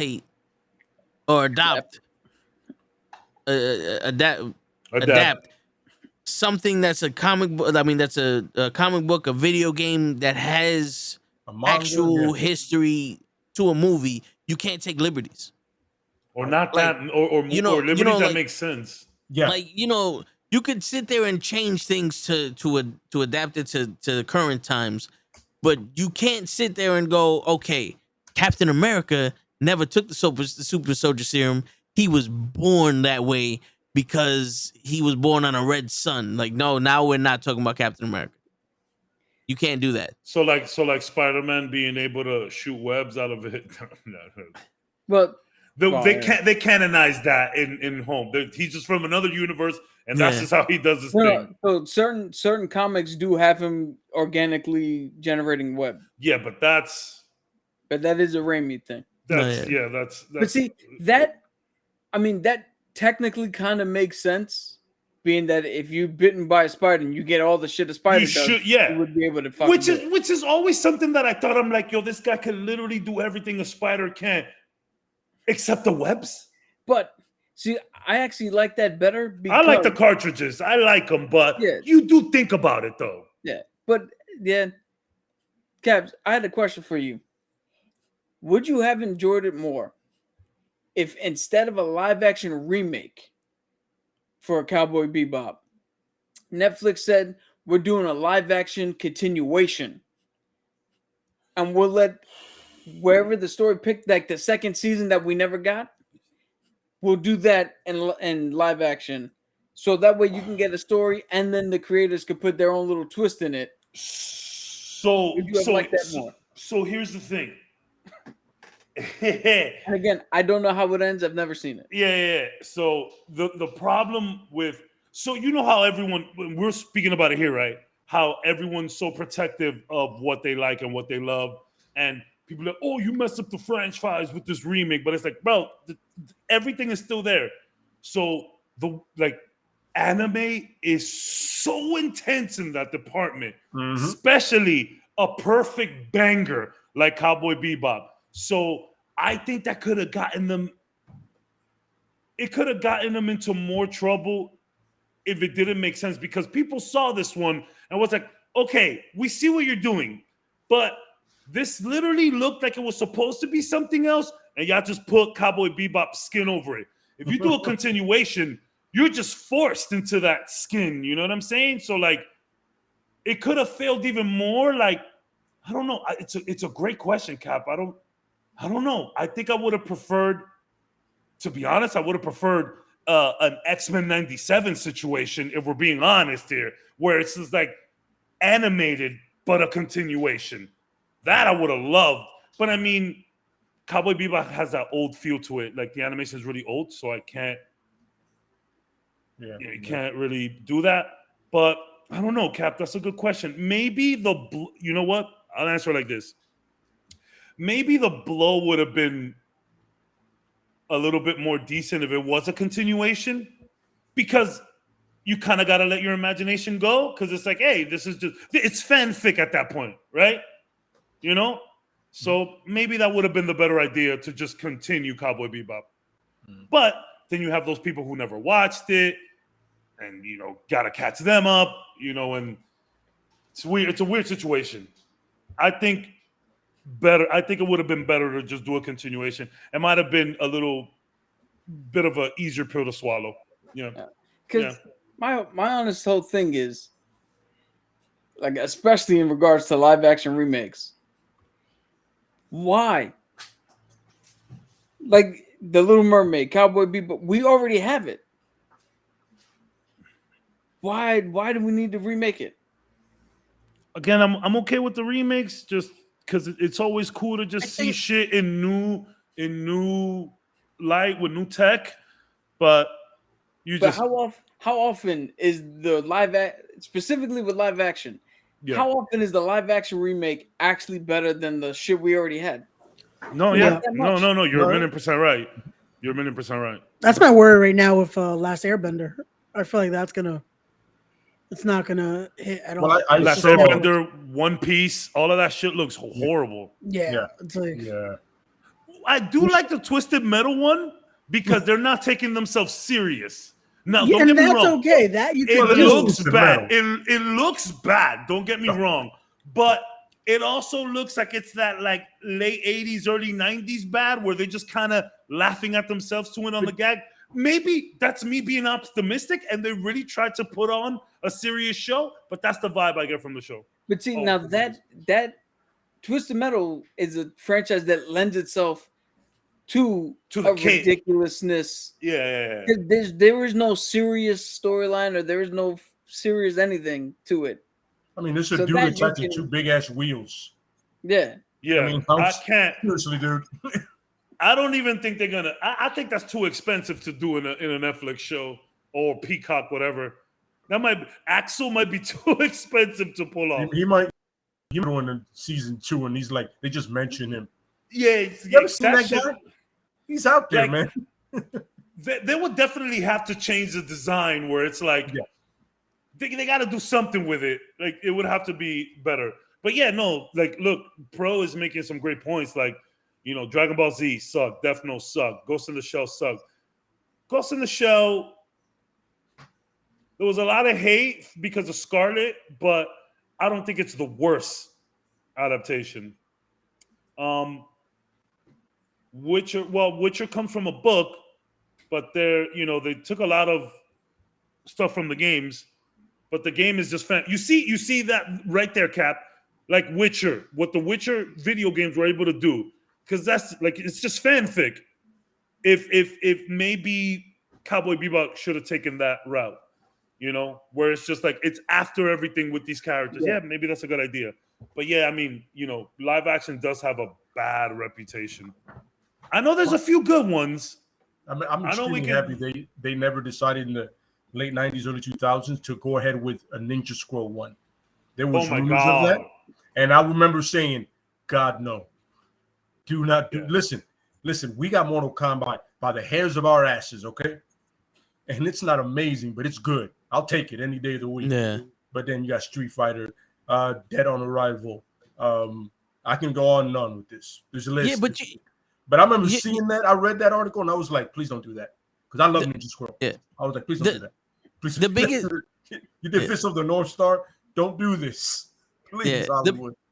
The biggest problem that I'm seeing nowadays is they take the character from the subject and they make a movie around the character, but they don't take the actual plot, like what is this shit about? Like Mortal Kombat is about a tournament to save the fucking realms. It's not about this guy. Yeah, now it's about the fucking Liu Kang. Once again, Liu Kang did fight more than anybody else. I'm going to stay to that. He was a workhorse. It had nothing to do with this new guy. Well, I'm talking about the new one. I'm talking about the new one. Yeah, but So look, to your point, look at what Pro just said. The Last of Us did it right. Because at the end of the day, The Last of Us is just a story about these two survivors. Mm-hmm. Yeah. And that's literally what we got in the show. Absolutely. So good point to both of you guys. Yeah. Everybody came into their lives, but it was just still only about them. Yeah. Literally just them doing their thing. And I was like, see, it's not hard. And even when they veered off and we had the Bill episode, or when we just had, you know, moments where there's no Ellie, there's no Joel, it was still about these characters and how it worked around this world. It was, I mean, I wish more things could come out as successful as The Last of Us. Funny enough, though, live action adaptations for the most part suck, but animated adaptations, Cyberpunk Edge Runners that just dropped is incredible. Castlevania, Yes. the animes that they did on Netflix, incredible.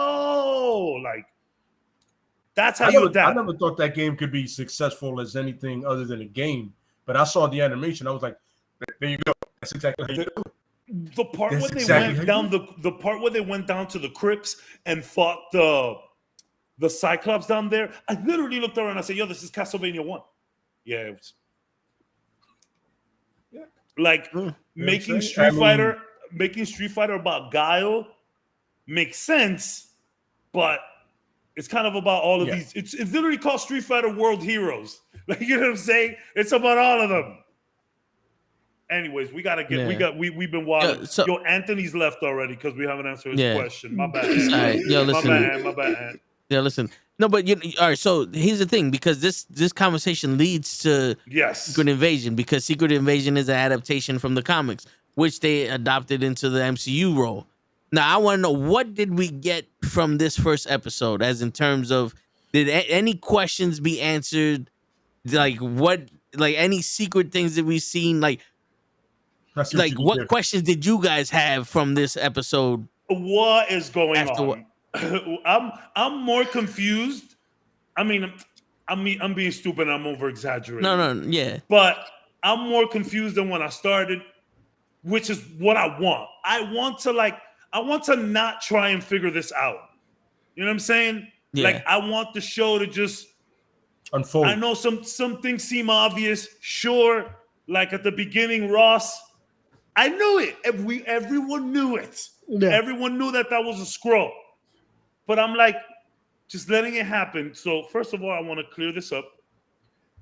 I don't think there's anything wrong with the AI intro.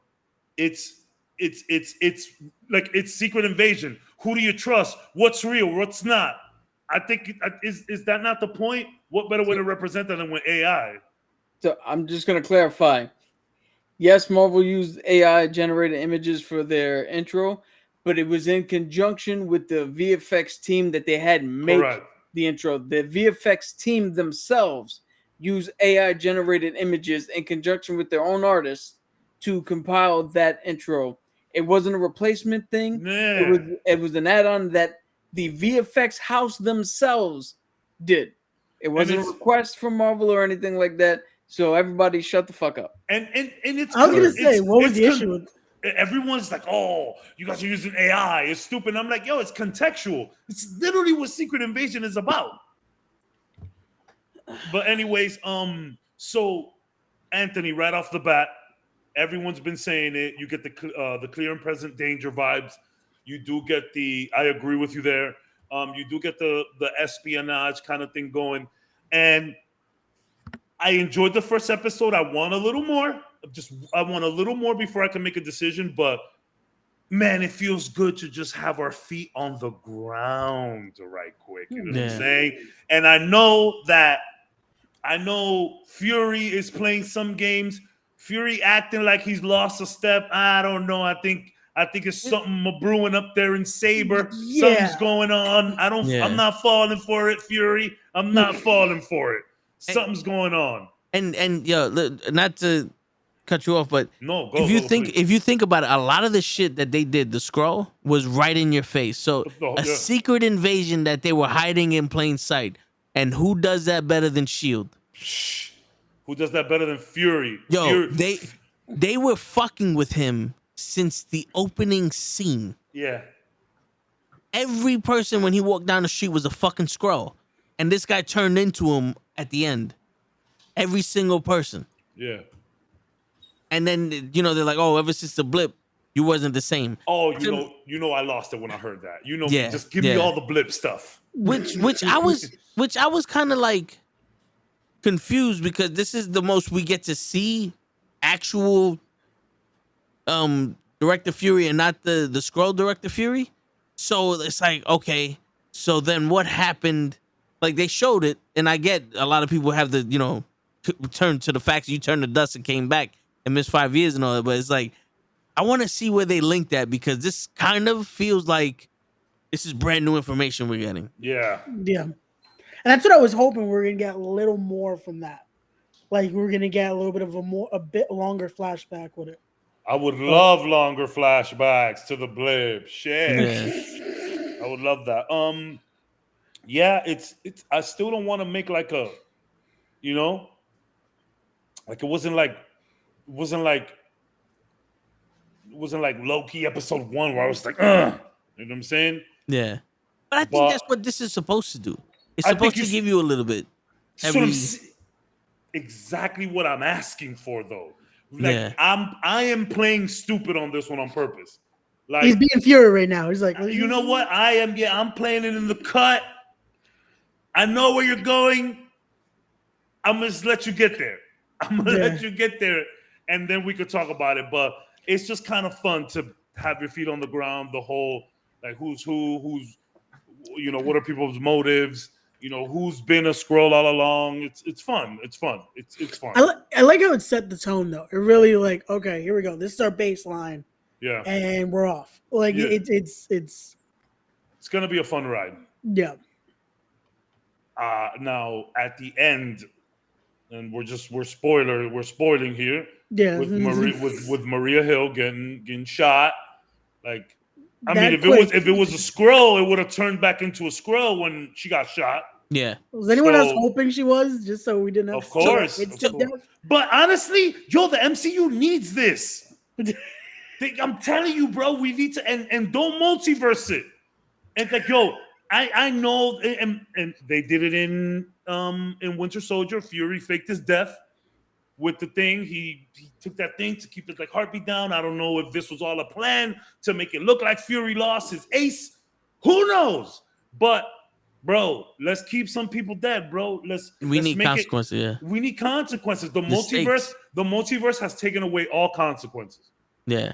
We need stakes in this. Keep them. Keep Yeah. consequences. Now here's my question, because this is something that I was kind of like, I need more explanation on. Is they said in the original Captain Marvel, in Captain Marvel movie, the Skrull can copy you all the way down to your DNA. The only thing it cannot do is take your memories. Mm-hmm. And now they're taking the memories of the people that they're copying. It's 30 years in the future, so obviously some upgrades. That was my Like, thing. they When had they a did that, I machine. was like, wait. They had a They machine could to do do all So this now, now? is that the machine from Shield? So From that Agents of machine, S.H.I.E.L.D.. that machine is in Captain Marvel. When they looked at her like thoughts, that machine was there. Yeah, It's but in the isn't movie. Isn't she a Creed? I mean, still the There was a Creed technology. The technology's there. Yeah. The tech technology's is there. there. It was the same. It's similar. I don't know if it's the same thing, but I know. Cap, keep me honest.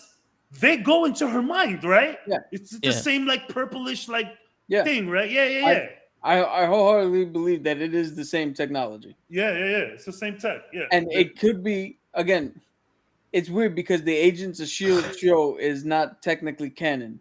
But if you want to make it canon, you could say that whoever came up with the framework was a Skrull. And the reason he came up with the framework is because he had prior knowledge of this technology and he adapted it for what he ultimately used it for. So do you think so? That's what scares me. This leaves a lot of avenues to getting cute. And it all started with Maria, right? So as fun as the mystery is, and as I'm surrendering to the show, right? Surrendering to the show. Like, give me what you got. But like, can they get too cute? It's like, well, this was Skrull the whole time, so Yes, they can be too cute. They need to strategically place who is and who isn't. Yeah. That's gonna be in order like to the make it make scapegoat sense. of like, well, now we're gonna find out this person was just a Skrull. When it's like they're gonna play with our emotions, and we're So, like, here's the thing: if you read the comics, the Skrull that the heroes that were Skrulls Were important. they still did all the superhero shit. Like, they Yeah. still lived as the fucking superhero. Yeah. So if it turns out that Shuri is a fucking Skrull, that doesn't erase what she did. It just now puts a new spin on why she fought so hard. Like, what was her ultimate goal? Why she fought so hard in Wakanda Forever? Like, what was her end game? It doesn't turn around and taint what she did. At least to me, it doesn't. Yeah, because if they have their memories and all that, so it's still. Yeah, so, But that's where it gets too cute, Cavs. If they start turning around and going, "Hey, you remember Iron Man in Civil War? Well, he was a Skrull, Yeah. but the If they one do that died in that- Endgame wasn't the Skrull. Wasn't that was They just switched it out. Like now, that's what I'm saying. That shit is scary. What did you guys think? I want to know, is Ross, was he a Skrull or was they just using his body? I Or think they just using him to infiltrate? I think they just used His him yeah. in that moment because they knew that this guy would be Yes. more comfortable with Ross. Yes. Out of all the agents. Like they tracked down that dude, I forget his name. They tracked him down. They know he's into something. So he's like, yo, how can we I don't think Ross has been this because now everybody's losing their minds, right? Now it's Ross, it's Yeah. DeFontaine, it's everyone's going on. I really think it was just for the And moment. also that Ross never acted like that. In any he of was, the he was sarcastic. no, but like this guy seemed like he was a little too Raph. Yeah. You know what I'm saying? Yeah. Like you I would think tell that's how something he was off knew. with Ross. So That's it's how he like knew is Valentina a scroll? Like, you know what I'm think- saying? I think that decision to make Ross or this Ross a Skrull was pitch perfect because now this is Battlestar Galactica. Everybody's a fucking Cylon. Yeah. Everybody It opens it now. It's like, Which is what Ray said. That shit, those first 5 minutes really set the tone for this Yeah, entire 'cause episode. now it's like, now we know and how the this is gonna show. go. Yeah. It's like now we know anyone. My thing is this: so if anyone's wearing a hat, they're a suspect. Yeah, like That's basically. it. If they're wearing a hat, they might be a Skrull. I enjoyed some of the Damn, I that's enjoyed that. If you wear suntan lotion and you still burn, you might be a redneck. That's what I'm saying. Like, that's what I want to find out, right? I want to find out, like, how are we gonna start noticing Scroll? I What just I'm hope just saying, like they we've don't- seen they don't three, do they the all were trope wearing of- hats. I hope them do a trope of everybody in a higher place of power in government is a scroll. Because I'm like, that's not really interesting. Yeah, it's like a cheat. No, yeah, they have to be. You know what I'm saying? It has to Like, be it can't just certain be- people that can gain access to things, not just everybody that's the president. You know what I mean? Yeah. Then you're So- like, So so what's the point at this part? You know what I yeah, mean? there's like I Hydra. mean, give me somebody that can get you someplace, and they're like, oh, they slowly go up the ranks. So- Not the president, the prime minister, some prince in Saudi. You're like, so there's no way to win this battle. That's what you're telling me Yeah. right now. Pretty much. So let me ask you a question. Here goes the issue that Cap had with Transformers. Now, are we expecting that the government knows something about the Skrull making moves and they're preparing for it and they're just not ready yet? Well, this guy got pretty close. I mean, and Homegirl knows that something's going on. The lady that he put the thing on her owl, like she knows something's. MI6 lady. Yeah, exactly. She Okay. knows something's going on. Now, your question is like the same thing Cap was saying, right? Where it's like, and again, this is the comics, where it's like, oh, these people have been a Skrull the whole time, right? And it's like, in this one, well, people have been a Skrull the whole time, right? So you can get crazy with it. You absolutely can. But that agent was too close for other government officials to not know what's happened. Someone No. got to know. Yeah. Now, they can need. I don't want to say too much because I know a little bit more information, but I'll say this: they can easily say that they have people in key spaces to mitigate any knowledge of the Skrull. So where you're turning around like, oh, does the government know all this shit?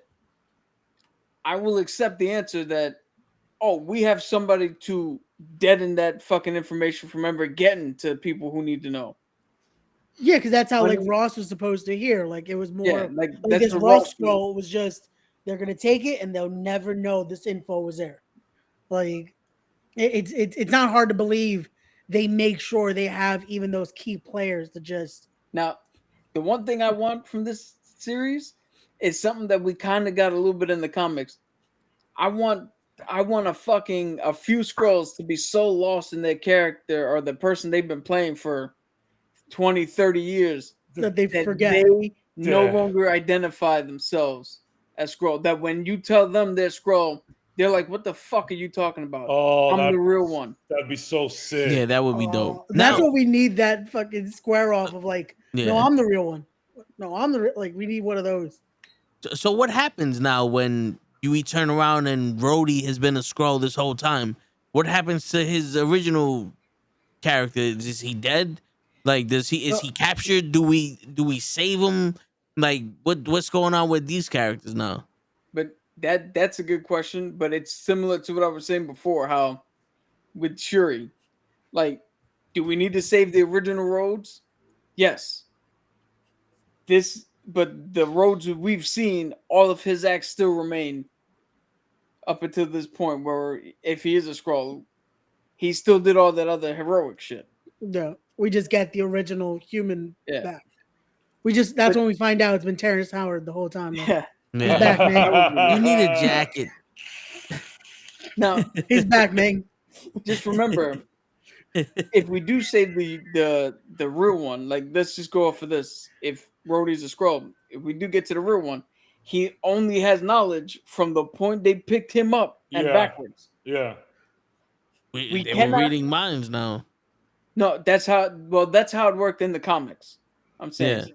I don't think it's smart business to turn around and go, "Oh, we've had him for 30 years in this jail cell, and we've just been giving him updates on his life, so that when we get him back, he knows what happened the last 30 years." Like, what? Yeah, you got to keep moving forward after. Yeah. Yeah. Like they just a daily report. Hey, Rhodes, today you were with Iron Man, Yeah. and you ate tacos, and he freaked out, and he had a panic attack, and walked into his fucking like. And Anthony has a question here. My question is, how the hell wouldn't Valentina know that Everett Ross was a Skrull after being married for 30 years? That's kind of what the Skrull do. So, She would never be able to know because he would know all the memories. I'll explain it right now. At least the comic book canon version, the Skrull are indistinguishable from humans down to the molecular level.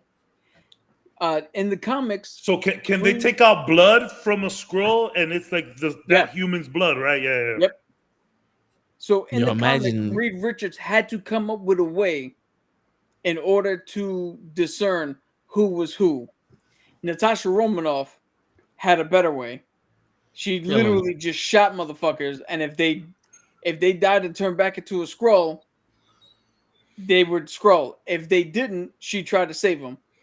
Like that was her way of doing it. Hey, man, I feel like listen, we're gonna that's get a lot it. of that this season of just like, whoops, I thought you were a Skrull. Yeah. Whoops, my bad. Yo, it's funny because the first person that shows up is Wolverine, and she lays into him, and Wolverine's like, "What the fuck are you doing?" She's like, "Sorry, I just had to see if you were scrolling that." That's it. That's him.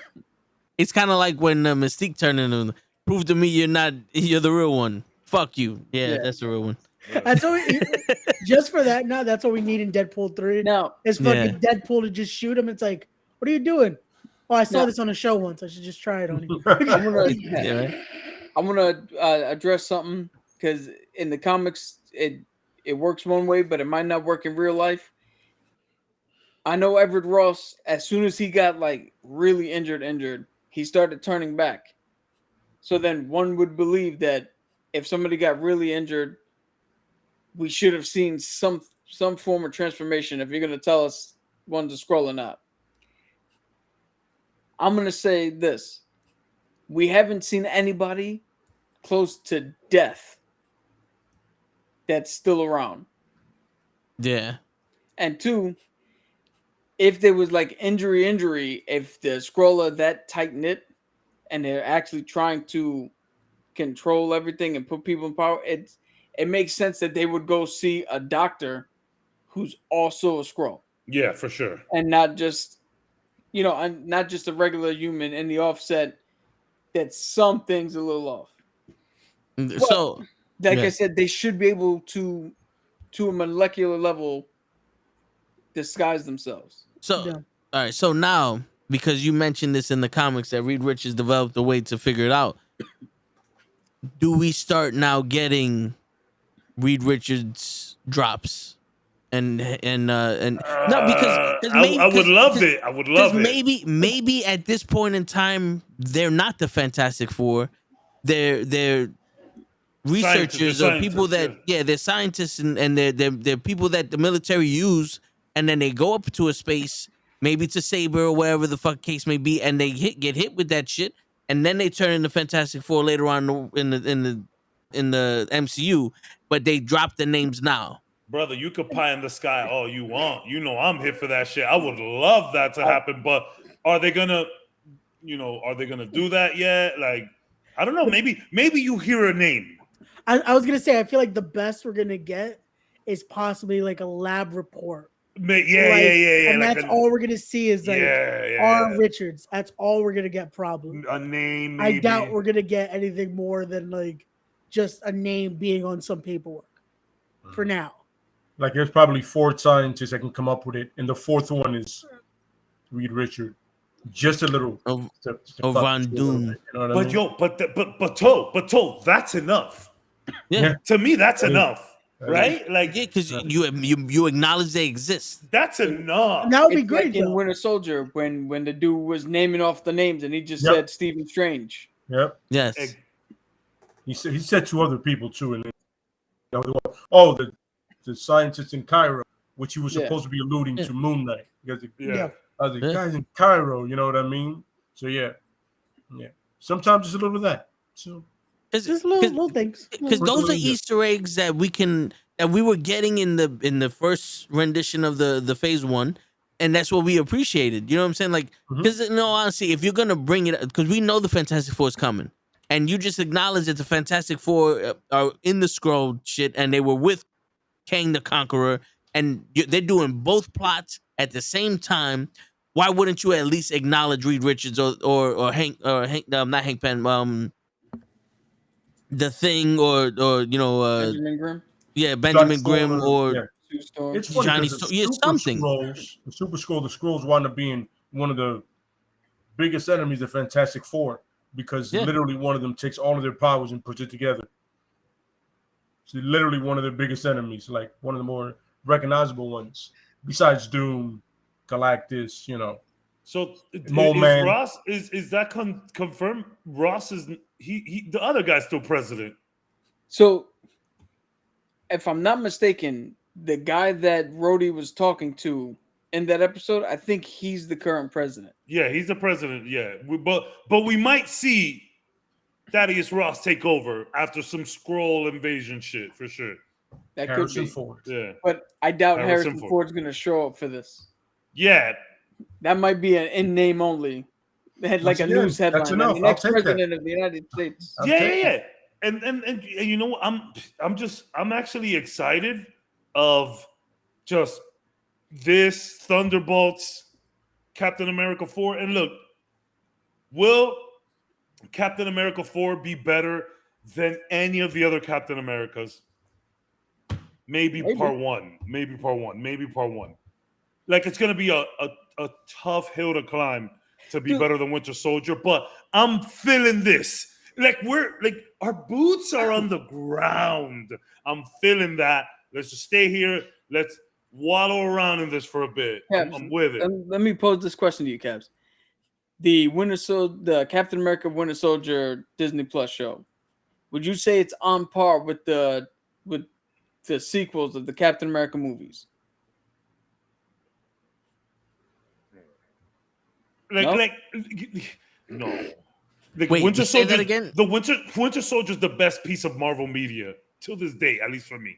I completely agree. Wait, are you asking if the TV show is on par with the movies? I say what it gives you is my opinion is that same The tone, vibe. that same The vibe. Sure. real world, I mean, and just happen to have superheroes in it. And honestly, the biggest, but I feel the tone is the same, but no, not the same. No. All right, so No. then So you would realistically say, here's Winter Soldier and Civil War, Mhm. and then here's Falcon Captain and the Winter America and the Winter Soldier show. Yeah. Yeah. So based on that assessment, I think this is the ceiling for that next movie Okay. for you guys, No. right? No, I mean, So I would love it if it was a little higher than that and Yeah. under.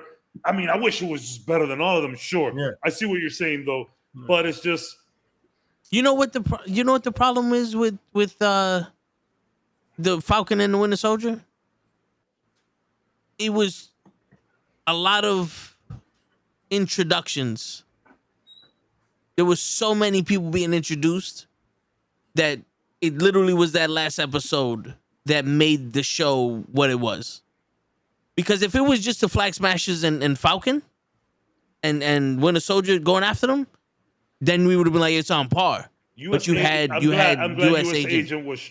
I'm glad Yeah. he showed up though. Yeah, but then you also had the Black Captain America.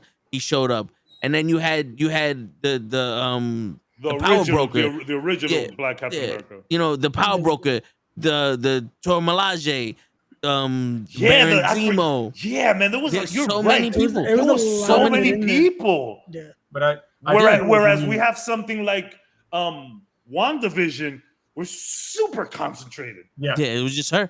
It was just mostly You need her that and balance. Darcy and Vision. You Yeah. need the balance of But like, I feel and when Agatha. you give do us with enough. with a real world political kind of thing, you're gonna have a lot of players in it. It's Yeah. always happens, Good especially point, since Les. it's gonna be after the blip and there's people misplaced. You're Good gonna point. have that point of people pulling and tugging. You know what I'm saying? We got, and by the way, we got introduced to a place that Wolverine can easily show up in at any point. In Matterport, he can easily show up at that place because he had a club at that place, and they showed the club at one point that he owns at that place. You know what I'm saying? Yeah. And then the Shang-Chi went there. Yeah. That's where they had the actual street fight. Shang-Chi.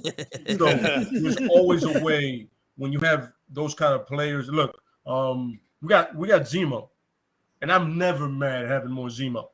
Nah, Give me all the Zemo. I need Zemo now. Bring on Zemo. Yeah. If Zemo What did shows you- up in Brave New World, this man will be happy. That would Yeah, put him nah. level up. If he doesn't show up in Brave New Exactly. World, I'll be disappointed. I'm rioting. Yep, I'm storming absolutely. the Capitol. That's a joke. That's a joke. You gotta Is give it- that disclaimer, Caps. You gotta be Sensitive careful. subject. You gotta be Yeah. careful. What do you guys think of the writing in this show? Because I thought some of the things were cute when Fury and Maria Hill are talking, having the chess match, where he calls himself a racial slur. I don't want to Yeah. say it, but you know what word it was. No, but you know what's funny? That's also spy terminology, though. Yeah. But you know how he meant it. But I read it. What's funny is I didn't read it that way. I read it as I didn't read it that way an until old school term that they like. We don't use that term anymore. He's I like, didn't "No, read you it don't that use way. I didn't read it that way until Maria said, "Hey, you can't say that," and he's like, "No, you can't say that." I thought that was super cute. I thought it was super cute. I thought it was funny as hell. And What was the term? you can't say it, man. But Put it in the Put it in private. the private, yeah, because I don't remember what he said. that's not No, great in the either. private. I mean, No. Private Here's- chat, right? Here's here. how Yeah. here's how we're no. gonna say it. Here's how we're gonna say it. What are ghosts? Ghosts are spooky. Oh, Take okay. it Got Alright. it. yeah. Got it. Yeah. Gotcha. It's funny It's because I funny 'cause feel worse I saying had a that feeling word. that's I what feel you worse meant. saying that word than I the had a N feeling that's word. what you meant. I was like, okay, yeah. It I is. feel like that feels like way more of a racial slur than the N word, because the N word, in our area, how we grew up around, Yeah. blacks, Latinos, that was just for the homies on top of Yeah. anything. But there's Yes. no other side for that other term. It's just bad. I mean, Yeah, the way they yeah. used it back then. Yeah, I but remember it's they weird. said it in Back to the Future. In And I Back to the remember Future, going, yeah. Oh, so we're gonna gloss over the fact that he called him that? Well, to be honest, like I told you guys, Okay. I've been watching Quantum Leap. They Oh, drop N bombs like Oh, yeah. nobody's business in that. Yo, just What? hard R. It's just every episode where there's something going on racially with black people, it's at least 3 hard R's. It's insane. It's just so random. But you know what's funny? It, like I said, it is a spy fucking term. Yeah. And for coincidentally, the exact thing that I said, they're supposed to be ghosts. Hence why they use that term. So that's why I But, like yeah, it, because you know, it's the very dual meaning to specific. it. It's the dual meaning to it. I It's weird. I really enjoyed that. That was fun because it could go both of those ways. But obviously we know how they meant it.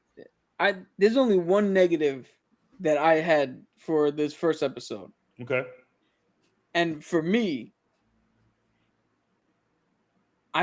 so they said that Nick Fury was deeply affected by the book. I didn't get that in Samuel L. Jackson's performance. He was a little too Samuel L. Jackson for me. And not because in the past he's been Nick Fury. Yeah. Yes, absolutely. But to me, this just seemed like Samuel L. Jackson showed up on set. Because the whole everybody gets one line, but nobody gets two. That seemed like straight out of a Quentin Tarantino. That was Is Marcellus Wallace a bitch? Yeah, that's Pulp Fiction. Yeah, that was Pulp Fiction. Like that didn't feel like a Fury thing. So which is why this is fun, because is there a reason why Nick is playing this off? I mean, I think what they're trying to say about him being different is how, like, you know, he's always like a step ahead, and that's what Maria told them. It's like, she's like, yo, you said to me that it's okay to walk away when the road isn't clear, and I think you lost your path. But I think they keep playing. Everyone keeps talking about him being out of shape and him being off. They're saying it so much to the point that I'm expecting the ruse. Like, I think that's what makes it so great, though. I'm letting the show do it to me. I'm letting the show. Everybody keeps talking about it. How about this? Or maybe he's a scroll. Who knows? How about this? How about Nick Fury is playing everyone? Yeah. No, that's what Cab said at the beginning. I feel like that has to be the thing. Because the one thing we know about Nick Fury is he doesn't trust anyone.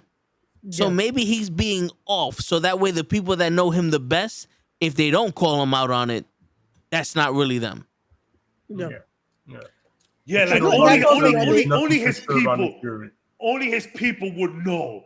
Like, man, Nick, I don't know about that. That's a great point. Yo, Anthony, yes, I agree that the clear and present danger like vibes are there. Yeah, so definitely there. I said that earlier. My bad if you didn't hear me. Yeah, in terms of Nick Fury, I got 3 words that'll blow everybody's mind if it happens.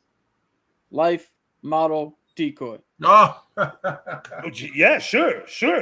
Like if we, and I'm talking about if the reveal is that this one who's been limping around doing all that, this is the life model decoy, and when they think they have him, the real dude shows up. Yeah, 100. I'm not believing this at all.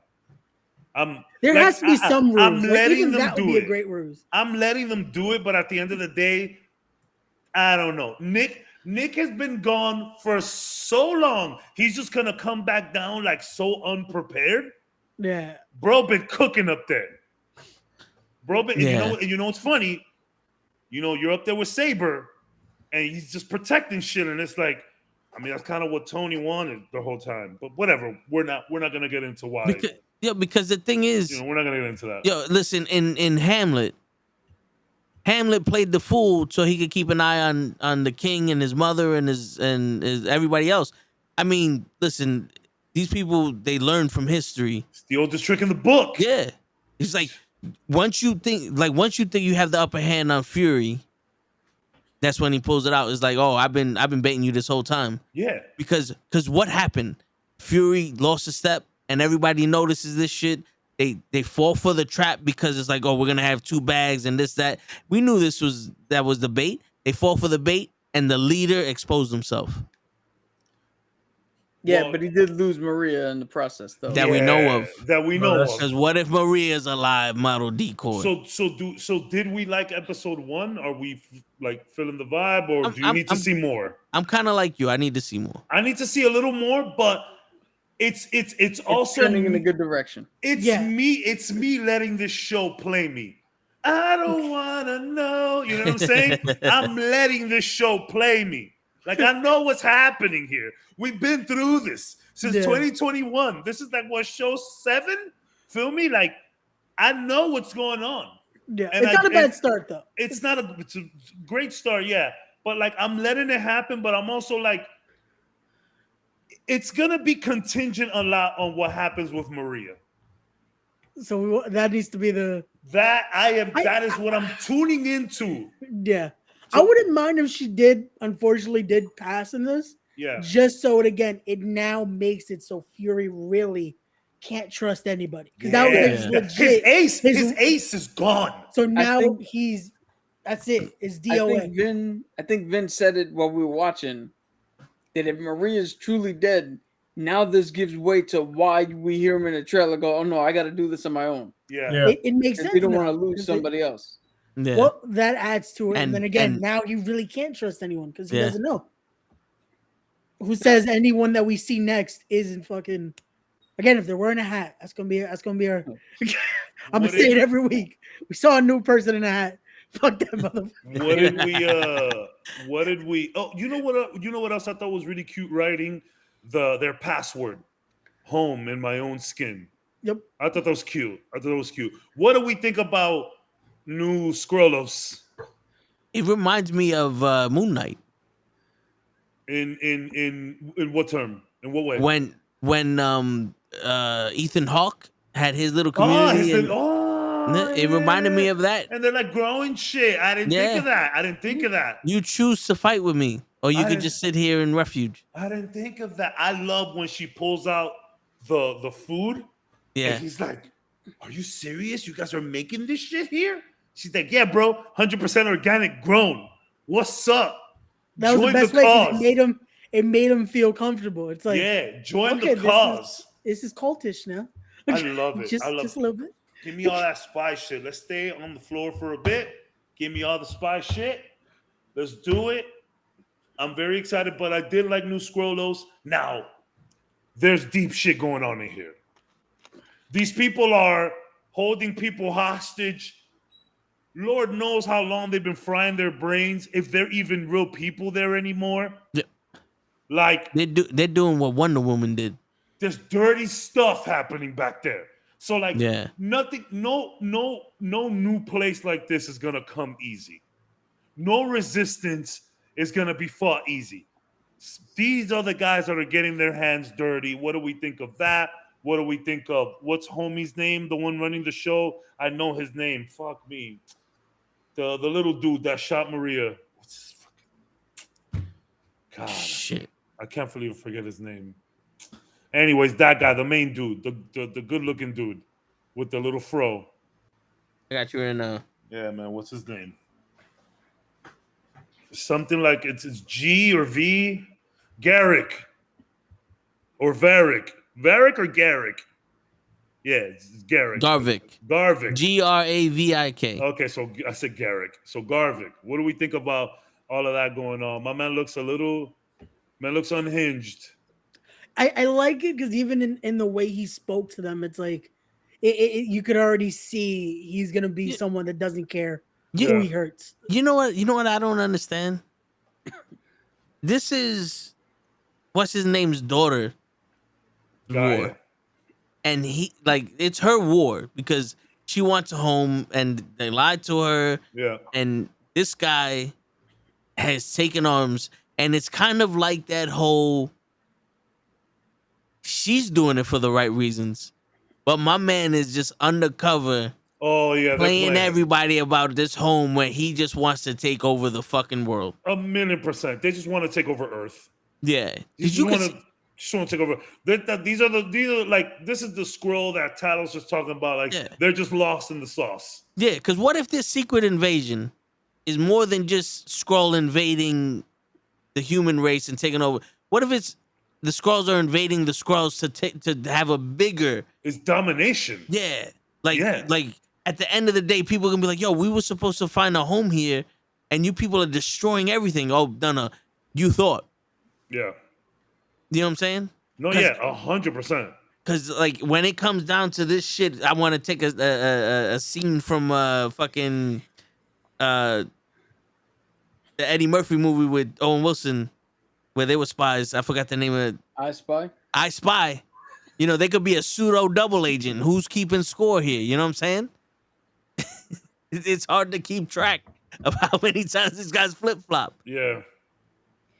There's two questions here from Ant.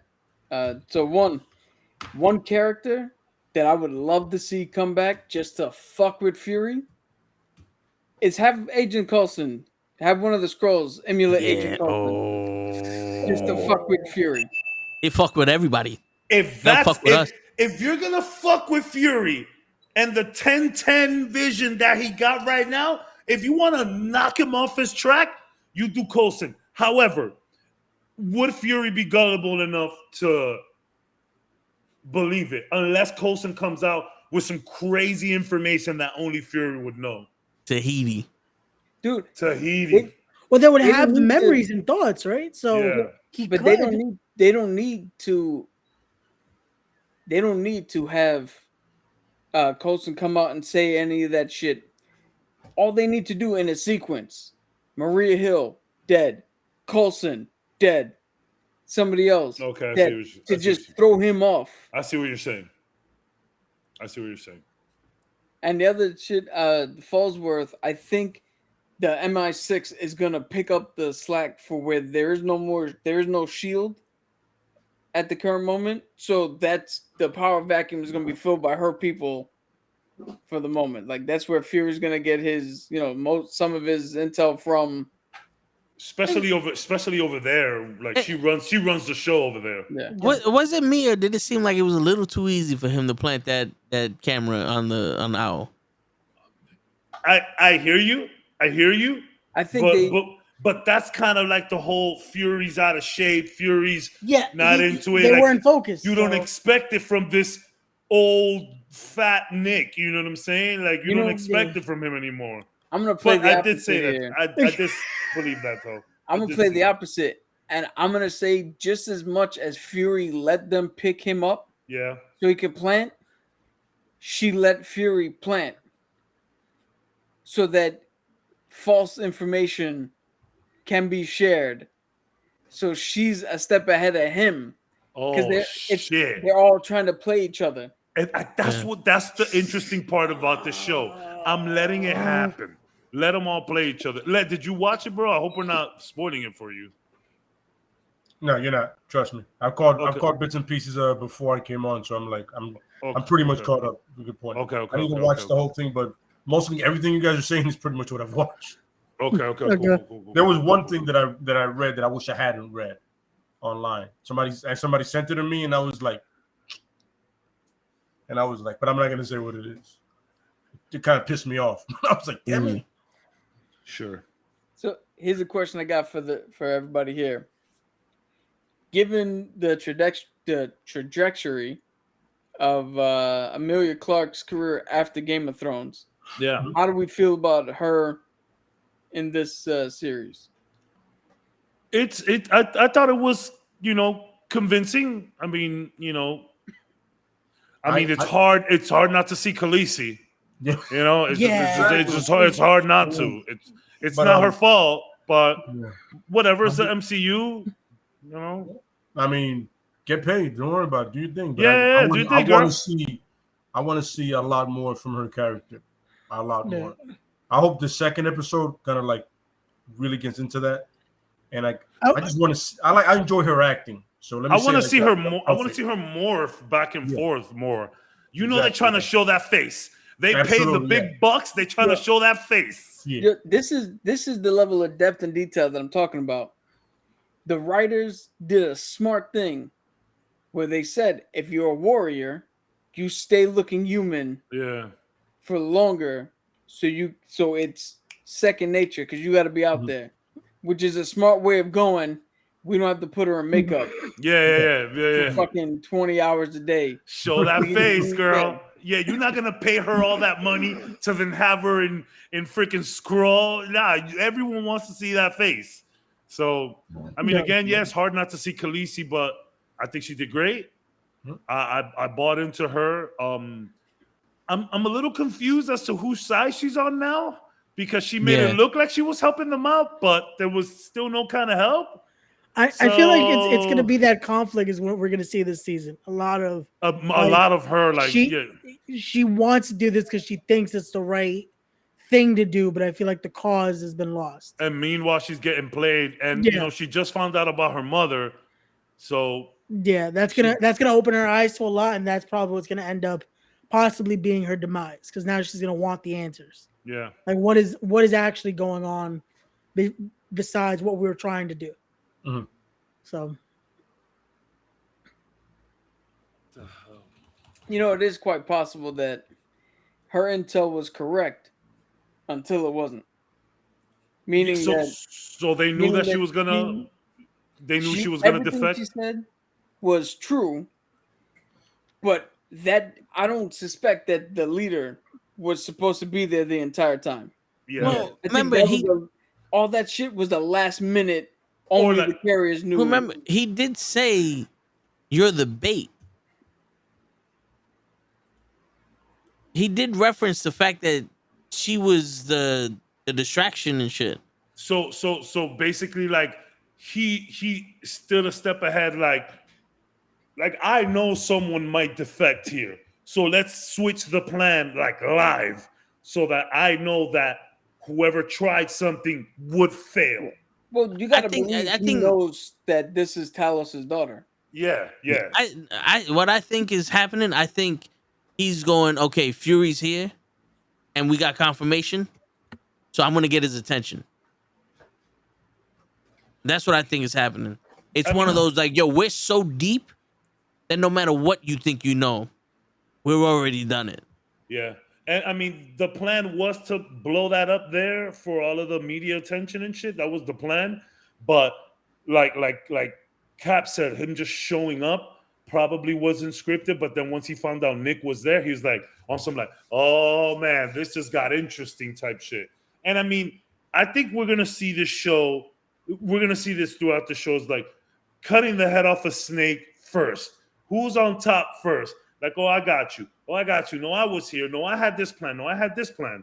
Like, who's gonna, like, at the end of it, who was ahead of more steps ahead? Like, you know what I'm saying? And I guess that's just a common way to look at this kind of stuff. But that's just what this is. This is a race to who could outsmart the other. And I'm with that shit. Yeah. I'm with that shit so hard. No. This is your ground level shit? Let's keep it right here. Now, Yo, this is getting me pumped for Thunderbolts. I have some bad news to report. Oh. Well, I mean, this scroll involved. Obviously, we're gonna go up to space. So the numbers are in from what I've read, and this is the lowest viewed Disney Plus show so far. It's because everybody got rid of their subscriptions, even me. It's true. Yeah, it's true. Yeah. Yeah, that is true. That is true. And I've read that myself. This had one of the worst like critic scores on like Rotten Tomatoes and shit. That's what made me want to watch it. That's what made me want to watch. Yeah, that's what made me want to watch. Once they don't like it, I love it. Yep. Well, we also have to compare it to the time we're in right now. Like, we're not in the pandemic era of Disney Plus. Yeah. Like, we're right now. There's more people going out. There's other options now. Like, you can go back out and stuff. Speaking of that point, Ray, did you guys realize? I just read this that Warner Brothers would make more money by dropping the Flash on Max instead of in the movies. Yeah, 100%. They would have made more money. All I gotta say is, thank God, or whoever you pray to, that they kept the Flash in theaters, but got rid of that piece of shit Batgirl fucking movie. That definitely would have lost them millions of dollars. Right? Damn, I didn't even think about that shit, Cap. That was thought through. I was thinking about that when I saw that article. I was like, "Yep, no Batgirl, huh?" You know why? You know what the crazy shit is? Think about this. What if James Gunn turned around and said, "The Batgirl movie's pretty fucking good. Cancel it. Let me do it." Cancel it. And then, if The Flash does good. Ezra Miller's coming back. I think that's what caused a lot of people to say, "Fuck this movie, I'm not watching it." It caused me to say it. So James is torpedoing the Yeah. some real nasty shit. Yep. Dirty. I wish that's the case. Because yo, think about it. How many people like, oh, just build off of the Flash? Yeah. It was so good. Build off of the Flash. And James was like, nah, I got my Crusaders over here that I'm gonna do my own shit. On some Adam Sandler shit. Like, yo, I got the crew already. Like, I got the y'all crew. motherfuckers really want to release these movies? Okay. It's Okay. funny. Krills, you're not alone, bro. A lot of people. You know what's funny, Krills? This was actually his best performance, but screw that guy. Bro, that's why I hated that they were so fucking like they were good in this. But fuck them. Yeah. Like the person in the other movies, I never liked it. I was like, that's not Barry Allen. That's Wally West at best. You're playing Wally. The sky's the at best. You know what I'm saying? Because at the end of the day, Barry is two things: very confident about being a scientist. Let's not get it twisted. He's a forensic scientist. He's very confident about that. And two, he gets even more confident about being the Flash. Wally, on the other hand, gives that vibe that he's portrayed in the two movies that I've seen with him in it. You know what I'm saying? That's what I always get. I'm like, oh, it's Wally. Chris, no one understands that comment more than me, dog. No one understands that more than me. I feel you, son. Yo, let me get a little bathroom break. Give me a sec. All right. But yeah, man. I mean, I'll watch it when it comes on the Max, the Max, because it's just Max now. I don't know what the fuck to call it at this point. It's just Max. Yeah, it's just I had to download a whole new app. Thanks, jackasses. Anyway. Yo, I don't get it. Why wouldn't you just change the name of the app we already have? That's my man. The moment I had to do it, I was like, just change it. Give me an update. And the update changes the app. Yo, all they had to do was go to the name of the app and just hit delete 3 times to delete the HBO. They were like, nah, we can't program let me update it. Update your app like you do all the other ones. And there it is. Like, an update would have sufficed. I'm over here sitting here. I'm over here saying, like, it tells me that I pay you guys enough that I shouldn't have to do this. Yeah. You guys got me every month. Make no mistake about it. I know where else I can watch a Batman animated series. You know what I'm saying? I watch that shit more than anything on that damn thing. Yeah. And Martin. Yeah, facts. Back and forth. Yeah. And they have good 80s movies, so yeah, too. But yeah. They really do. Yeah, they do. Yeah. So what are we expecting on the next episode? I kind of want a backstory now of where their area is now, like to see how they built it into this land, how they were able to get the produce of their home. Like I want to see how this place came about. I feel like it would make more sense to do the backstory. I don't know. Yeah. Well. Yep. That's it. What we did, Krills, was it's been less time with a show. So we've been civilizing him slowly. Not all the way, it's not civilized, but slowly. But in turns, I am starting to understand show. So whatever civilization he's gained, I've lost. So win, lose, win, take situation, kind of like, kind of that deal going on. Yeah. And I can understand show a lot now, more than any human should. We have to balance the force. Yeah, it's exactly what it is. It's checks and balances, and I'm on the other side of that right now. Word. Oh man, the real test, Toad. Do you still not like John Cena?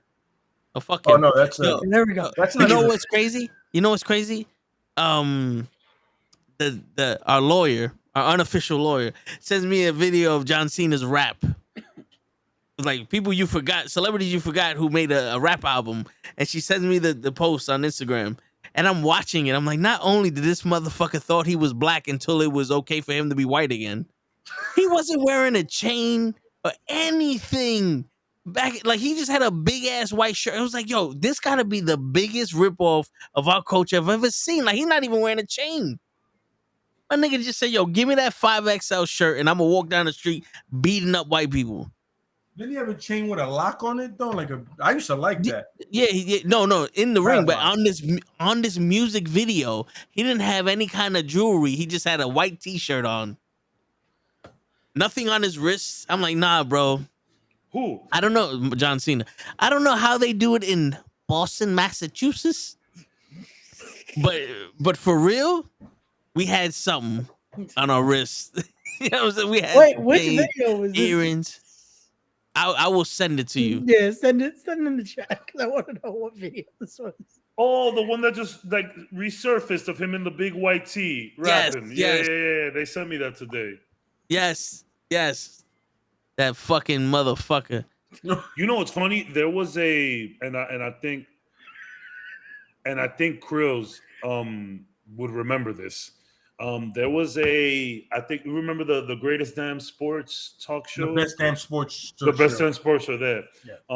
There was like these three dudes freestyling there, and 50 Cent was there, and one of the dudes freestyling was John Cena, and 50 was like, "Yo, that wasn't bad." Oh, these two dudes, no.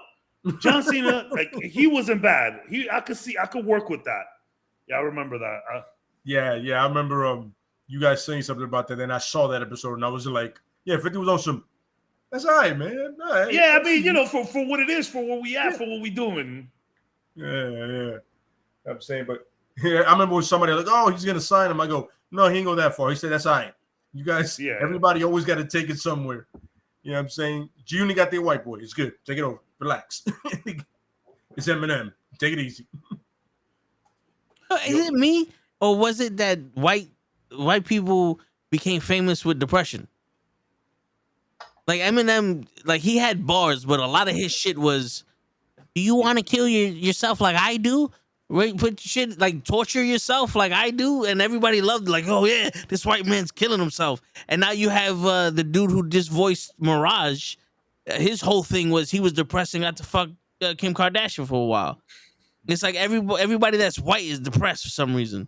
That's famous, and that's probably why they don't like the dude from White Man Can't Play Basketball, because I'm not calling that White Man Can't Jump. White Man Can't Play Basketball because he's probably not depressed. He's probably like, "Yo, look, I was actually living a good life." And Yo, they but were like, "Yo, hold on." He literally has a line in one of his raps where he says that. He literally says, "I'm not depressed enough for y'all." So there you go. There you go. Yeah, Jack Harlow literally has that, which is one of the reasons why I was like, look, all I'm saying is that there's much worse rappers out there than Jack Harlow. It's just that Jack Harlow is white, so that automatically comes with that stigma, and you know, being a white guy in the rap world, that's just always going to be tough. But he dead ass came and said that, like, "Yo, I'm just a happy dude." Like, look at the Weeknd. The Weeknd makes money off being depressed and toxic. That's but it's funny because the rap culture's always been hardship and coming up. So that's the and thing. The moment you're happy in rap, they be like, "The fuck is wrong with you, nigga? I'm successful now. That's what's wrong with me." Like everyone loves Pharrell, but they hate the happy song. Maybe because the happy song played too much. But but maybe if this was like, "Oh, I hate myself, I hate everybody, fuck everybody, fuck you," maybe that might have been better. It's easier to digest depression for the masses than it is actual happiness. Like happiness, what's that? You know, I gotta wake up and go to work tomorrow. I'm not happy. You know what the crazy shit is? If you're happy, everyone thinks you're fake. Yeah. Yes. Everyone That's how thinks sad you're it's become. That's like, That's true. You can't be happy. You happy out there with these rates? With the gas the way that it is? With the way the eggs are? You happy? I'm sad every time I make an omelet in the morning. Tell, I think we found our subject for Friday. There you We're go, about to break this down fully. You know what it is My God, as we know, misery loves if company. you're happy and you know it, you have to clap your hands. Nobody's clapping their hands. No one's clapping right now. Yeah, so 100%. It's funny If the song was "Cause I'm not happy like a phone into bees, have something down on the roof." Yeah. Cause I'm not happy and it's gonna be boo. Everybody wants to get some proof. Cause I'm not happy. Everybody would sing it. Be like, yeah, I get that. You know what? I'm listening to that on the way to work Yeah. depressed. Yeah. I mean, I love Nirvana. That shit was all depression. But I Yeah. absolutely love that happy song from Pharrell. Shit is fucking amazing. I smile every Yeah. time I hear the goddamn thing. And one of the happiest songs of all time, Jack Johnson, Upside Down. Oh yeah, of course. Yeah, I mean, Yo, me and Led, yep. when we was in the crib and we was all the fellas just hanging out in the crib getting drunk, me and Led would request that song at least twice a night. Like, Yep, put absolutely. the Jack, and it was just a bunch of grown men getting lit, getting drunk. Yo, put the Jack Johnson, and me and Led just Upside Down. Yeah. That's a great song. It If is. you feeling away, Jack Johnson, Upside Down. Absolutely, yeah, If definitely. you're feeling definitely. away, man. It's a good song on the way to work. Yep, yeah. All right. Like Jack Johnson, Upside Down. there's a Dave Matthews Band song called Every Day. Yeah. That's another good song. Every Yo, day. seriously, Yeah. Oh, I And love that song. put that song on. You know what I'm saying? You wake up in the morning, you ain't feeling away. Put that song on as you're headed over there, man. And you literally, not only do you want to be nice to people, but you're just happy because the day is happening, bro.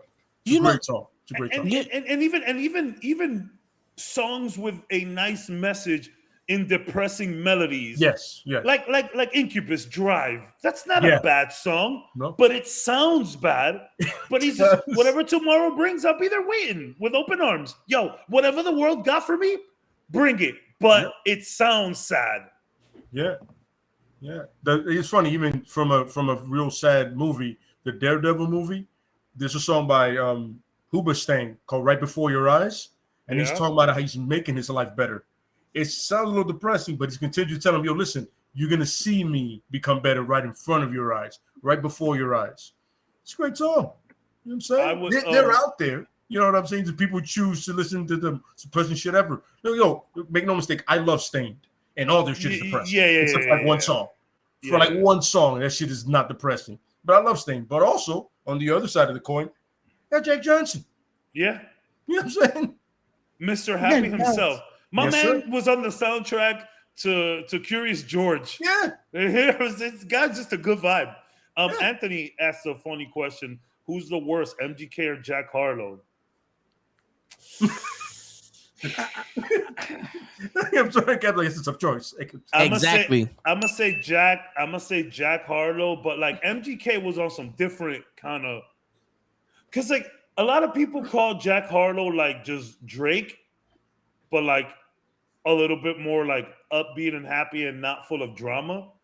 Like Jack Harlow, like, listen, I don't mean to sound stupid or offensive, but if Jack Harlow wasn't white, spitting the same thing he's spitting, a lot of people would be like, oh yeah, that's not bad.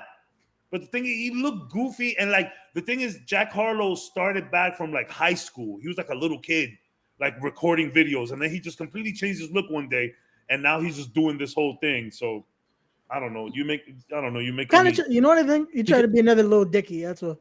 That's exactly what it is. Like, no, Little Dicky says it. Like, yo, copy my whole flow, word for word, bar for bar. Yeah. Because Anthony said that it's weird because back in the 90s they had upbeat songs, but it was depressing melodies. Because the thing was, it was to acknowledge the pain everyone was going through, but not to fall inside of it. Yeah, it's like the numb song. You can play the beat and be fucking amped, but the song is I become so numb I can't feel you there no more. Yeah. You know what I'm saying? It's like there's so much shit happening that I don't even feel nobody in. You know what I'm saying? But it was like the point is to acknowledge it, but don't fall into that fucking pool of sorrow. That's what a lot of Linkin Park was just like, we're gonna give you a good beat. Yeah.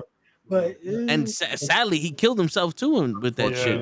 Yeah, unfortunately, that song took the greatest wrestling promo package of all time with Austin and The Rock. That Limp Bizkit song. He's talking about somebody literally telling him, "Yo, you're doing everything wrong." He was like, "Nah, fuck you, man. I'm sure I'm doing everything right." Once again, upbeat. The lyrics are upbeat, but the song you hear it is really aggressive and angry. I'm gonna throw hands, but he's like, "Yo, I'm gonna prove you wrong every time." One of the biggest examples of that is probably one of the most controversial songs of all time. Super upbeat and happy, but the message is horrible. Pumped Up Kicks. Yeah. Yo, when I found out what that was about, I was yeah, that's wild. Great. It's like, I you gotta know, look that up. Pump the Yeah, oh he's talking yeah, about the shooting No, I kids know with the the song. pump. Yeah. I don't know what the song You know what? I don't even want to tell Better you. run, Yeah. better Look run. up the meaning. I don't even want to tell Back you. Look up into the meaning the yourself. yeah, don't it's even like don't even say it. Like Yeah. the meaning But to that song is wild.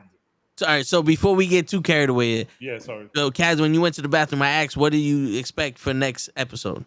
For next episode,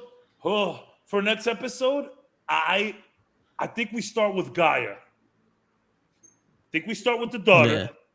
I don't think we get into Maria Hill. Like, do we get a continuation, just Fury holding Maria Hill? No. I think we start with some kind of Gaia flashback to like her mom saying something like, hey, remember, did we say this? Ray I said it while you was in the bathroom. we there, Cavs. We there. Yeah. I was like, they kind of have to do a backstory. Like, it can end. We're back into Maria dying, but it's Yeah. like we have to do that backstory of like. let's Also, set this remember, up. there's only 6 episodes. Yeah. But I mean, But that's exactly why. Like, they're one episode's gonna be filler. We know this. We know how these Oh yeah, we got to have that filler episode. We gotta have a Yeah. filler episode. It's Let's just not- get it out of the way now. It's not a Marvel And show. then- We don't have a filler episode. Yeah, Yeah, I no, don't no. I don't believe in filler episodes unless you're giving me 25 fucking episodes. you're right. Which It's should just- be that way. It's just trash at that point. Yeah. But- You got 6 episodes and you give us a filler episode, it's just bad. Yeah, you should have gave us 5 You episodes. should yeah, you're right. Damn, that's a But funny way that's to just see that's it. yeah, that's just me. But yeah, so I You know- expect that. I expect to see someone. I expect Fury's gonna make a call. Maybe not like someone that he needs on his side, but maybe Fury's gonna make a call. Fury's gonna ask for advice. I think we're gonna see that. Maybe call up on Captain Marvel. Maybe. What about like- Hawkeye's wife? Maybe. Shit. If there's anyone he can talk to, it's her. Yeah, we're gonna see somebody. What is she, Agent 13 or something? She has a. She has like it's a significance with the watch, something like that. Who? Hawkeye's wife. Mockingbird? Yeah, what is she? Agent 9, Agent Agent 13? No, Agent 13 is The power Sharon broker now. Carter. Yeah, She's The the power power broker broker. now, so it can't be Yeah. her. but yeah, we might see her. I think we see someone. I think Fury makes a call. I think. Hawkeye! Yeah, I'm sorry. fuck it. I'm sorry. That's me. Pie. I would love if it's just him showing up on some. What do you need? Bro, let's get Kate Bishop up in this bitch. But no, Word. in all seriousness, he's making a call. I mean, yo, maybe Fury can't call Natasha, but he can call Yelena. Huh? There's your Thunderbolt connection. You just Fury makes a call, and you just hear, I'm gonna go. I would fucking lose my shit. But I think That's how it ends. We Yeah, don't get I a full- think we look more into Rhodey and his What? role as he's Secretary of Defense. Yeah. I believe. Yeah. I believe What? Secretary of Defense. We look Makes into more of sense. his role too. What War what if Machine. Yes. what if his call is to a certain Richards up in Saber? you Maybe want a it. read. You want Yeah. it so bad. No. You know who he calls? Because it all has it tied together and they probably shot it before all this fucking legal trouble. He calls Nathaniel Richards. Oh my god. He calls Kang. No, you know he's gonna call the Ghostbusters. That's it. Oh, Word. shit. By the way, Calls by the Dr. way, Becky. yes. Make that happen. I want. Yeah. You want a crossover? I want that to happen. Yo, do you really want Melissa McCarthy running around the MCU? I'm sorry. First of all, watch your mouth and help me with the sale. Second of Well, all, yo, I'll talk about the yo. originals. Well, you know, Thor was in that version of Ghostbusters. Yeah, So and it apparently could- he was the funniest person in it. Oh, Makes he was sense. amazing. In it. Yeah. He was great in it, but I that movie- didn't watch it because no. Yo, Makes It's not a sense. I tell bad you right. movie. I tell you right now, if you watch it with the intent of going, this isn't like a remake or a continuation of Ghostbusters. These are just Elseworld. like an Elseworld people wasn't playing she- Ghostbusters. They The were family movie's good. members. The Okay, movie's fun. I watch it. I'm just So- saying. I'm a massive fan of the fact that in the new the new generation Ghostbusters, that the black dude is a billionaire. That Winston is the one that's funding them. How dope is that? The guy that just came on to that team for a job. He just listen. As long as if you're paying me, I'm in. I need a fucking job. Okay, guys, help me out. I just find that hilarious and great. Anthony says if he makes a call, I'm going to make shocking choices, either Thunderbolt Ross or Valentina. I could see Valentina for sure. Valentina first, yes. And he could be like, yo, what's up with I your gotta- boy Ross, man? But you know, but not for nothing. I would think that Valentina would not be in the high enough pay grade to deal with Shield. That's exactly why it would be great, because she's Yeah. not at that pay grade, but she always seems to be around. Mm-hmm. Like someone's funding her operation for sure. Absolutely. Like I would love to see Valentina. Actually, to me, makes sense. Thunderbolt Ross makes sense. Do And we to get me, a Kree I've in always here? felt like Fury's that guy. Like, yo, I go above the president's head. Like, I Yeah. don't answer to the president ever. Yeah. You know Yeah. that kind of I guy. think, Or some like the president asks me questions and I ignore his calls. Yeah, I never yeah. call the president. You know what I'm saying? Never. I say now, I think Thunderbolt Ross would have been the choice if William Hurt was Yes. still alive. Absolutely. I don't see Harrison Ford coming in for this shit. Could be a phone call. Don't even gotta show his face. But voice, I like yeah. I like the Valentina thing. Like Yeah. I know Fury said that he's gotta do this alone, but he's That's still gotta make some phone call. He gotta You can talk still to try to some- reach out. Yeah, Like, my it man, doesn't- Hey, you- he could be you're- fucking with us. Exactly. Yo, how much you want to bet that line, like they do most of the time, that line's not even gonna be in the show? Yeah. Or it just Yeah. doesn't. It Trailer. doesn't have to deal with anything like that. Yeah. It's As just long like- I mean, it would have made as sense he right after doesn't Maria, do it wouldn't it? with family. Oh. Yo, if you know What- Nick what- Fury, he's not gonna do it with family. He's gonna do it with the Holland Commandos. Yeah. Yeah. Yo, but I do mean, it we would be see great if he called What? Frank, but it's not gonna happen. do we see Kree in this This episode or in the show? in the show? We see I some don't- Kree. I think. Yeah, I don't eventually think we have do, to. because I don't think the Kree are involved at this point. Yeah, but Maybe- I know they'll probably mention them like They'll like probably mention he it. said in Yeah. a backstory or something like that, because the Skrulls and the Creeds are you know what I'm saying, they're like the Federation and the Klingons. For anybody you want to get Or- ultra dorky Yeah, or the Rebellion and the Empire, you feel better? yeah. Or the Somebody- Hatfields and the McCoys. Or do we There get you go. any There you go. Inhumans? There you go. The Sharks and the Jets. Inhumans. Yeah. There Oh, you're baking the pie and you eating that shit all to yourself. I love it. I love I that. mean, it would be dope for it to It be, would be cool, but- just a dog. Just I still call really it think dog. this is gonna be super contained. Oh, they have to call Dum Dum. Well, Dum Dum Dugan, George unless W. it's, Bridge. unless it's a descendant. Yes. Dum Dum Dugan was around when Agent Carter was there. So Yeah, unless yeah. somehow he's still alive, you either calling a dead dude or a really old dude. Yeah. What? Okay. Joe, where Yo, are you? Who was that No, guy? he's Who was a that Kree. guy that you like? Who's that guy that you like? Cap? Was it GW Bridge? Yeah. What do we get somebody like that up in this motherfucker? Or is he a GI Joe? No, he was part of the Alright. X-Men team. He teamed up with Cable a lot. All right, there you go. See, there you go. I think he's saying Apollo Creed because I said, "Do we see any Creed?" Yeah, no, I in saw it. No, because he said, yeah, I saw it. I was like, Yeah. wait, oh, okay. That's my fault. it? Yeah. Apollo Creed is in this. No, Apollo Creed is mean, dead. Adonis Creed, You maybe. do know that it's Creed. but Apollo there's Creed no, has been there's dead. no D. Yeah. Yeah, it's with a K. And they're blue. It's K, right? It's KREE. Yeah. Correct. He's so. Oh, shows. I mean, But- Cap said a but- descendant yeah. would make sense. Yeah. Like a trustworthy Yeah, family member. if you want to give a new Dum Dum Dugan, yeah, that makes So sense. so Yeah. so what happens with what's his name? Towson, the one that helped him. Talos? Talos. What's happening with him now? Does he say fuck it and I'm gonna start killing my own kind, or does he leave?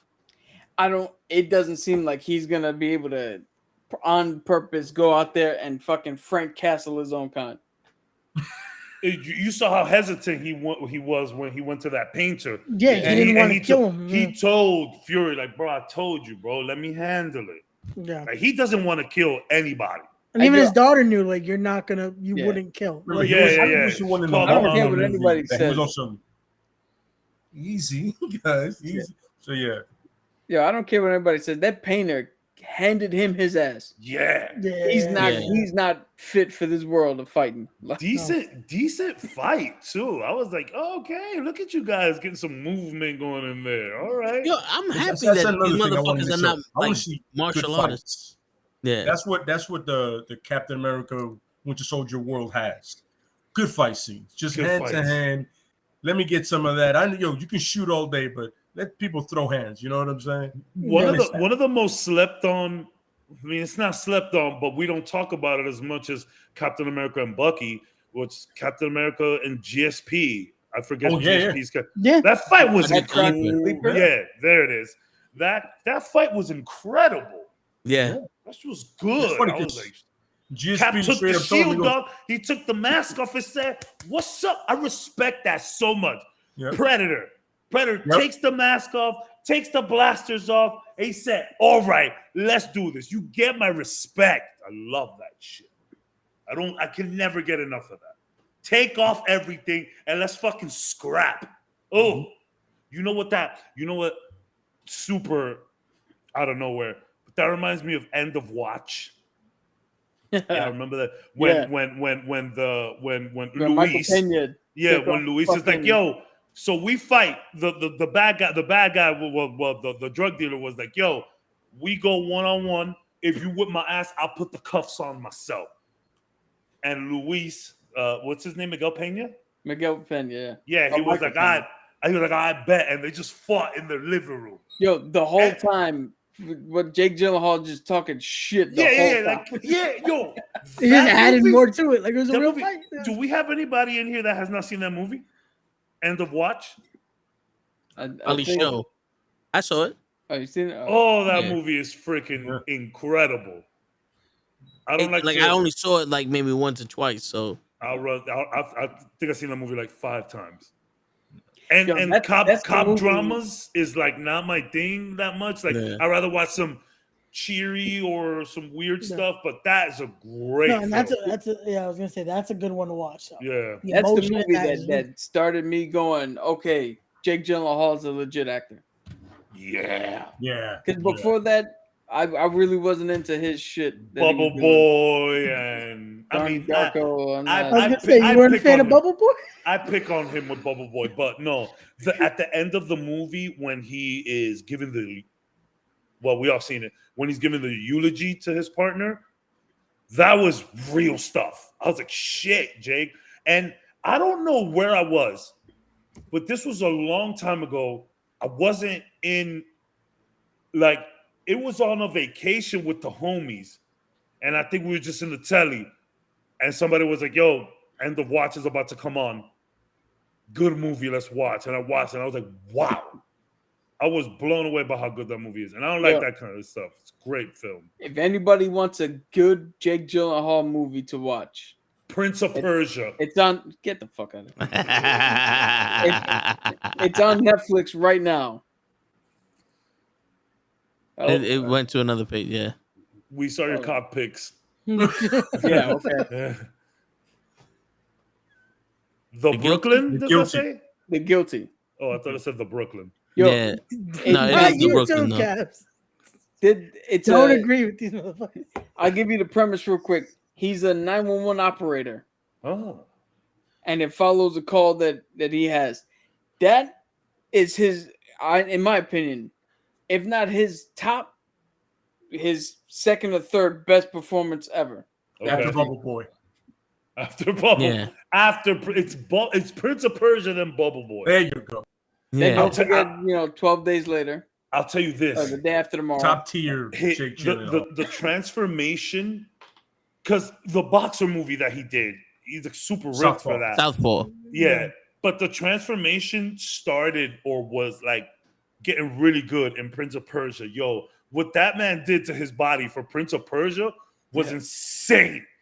Now, Jake All the love in the world for Jake Gyllenhaal. Yo, to answer that, I think they're gathering nuclear materials to make a dirty bomb. Yeah. But the dirty bomb wasn't the one they set off in the square. Because it'd have killed that whole like a 5-mile radius. Yeah. Like the shit in the square was something different from the nuclear material that an they're attention grabber. Yeah, that was a diversion. Show something like that was a diversion for sure. Which is why I think Gaia is kind of like that whole, you think you're doing something right, but low key you're just doing something wrong, like you guys said earlier. Yeah. And I think that my man Garvik. Riddick. We're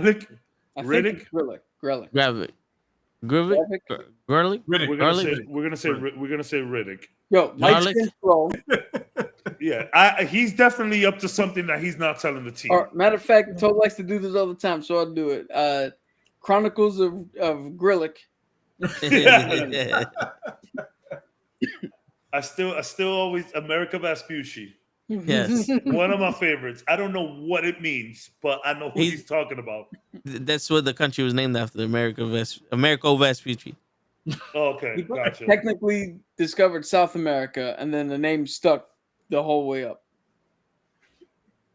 I'm an immigrant, so I didn't know that. Hey, sometimes when you have questions, you ask ChatGPT. Yep. And then they write your email. My whole thing is AI. That's a good one, Anthony. Gaia might just be in on it. But that'll be kind of messed up that Fury don't tell Talos nothing. He might still not.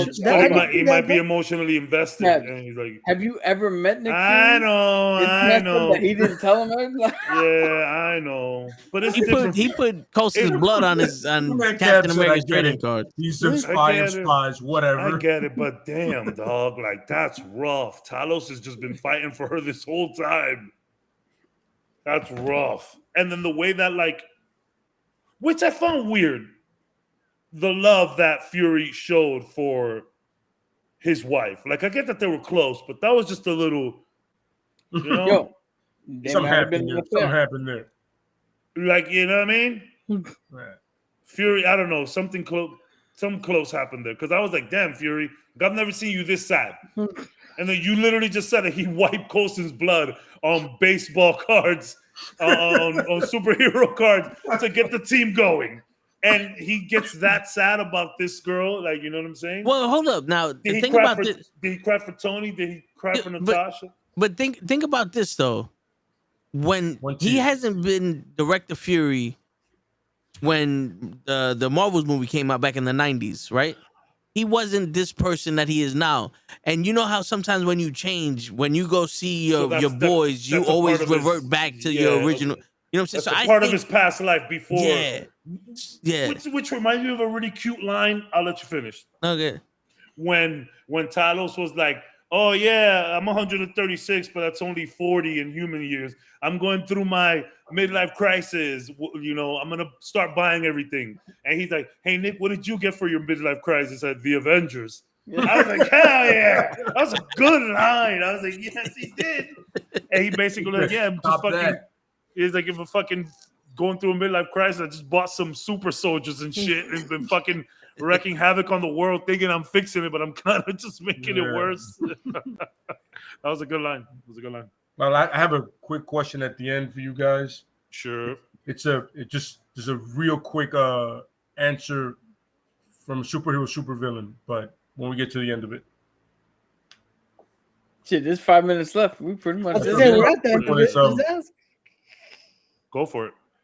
I mean, you can expand it if you want superhero supervillain about their powers and how do they feel having it and how they would describe it to somebody normal. Who would you ask and why? Damn. Colossus or the Thing? Why?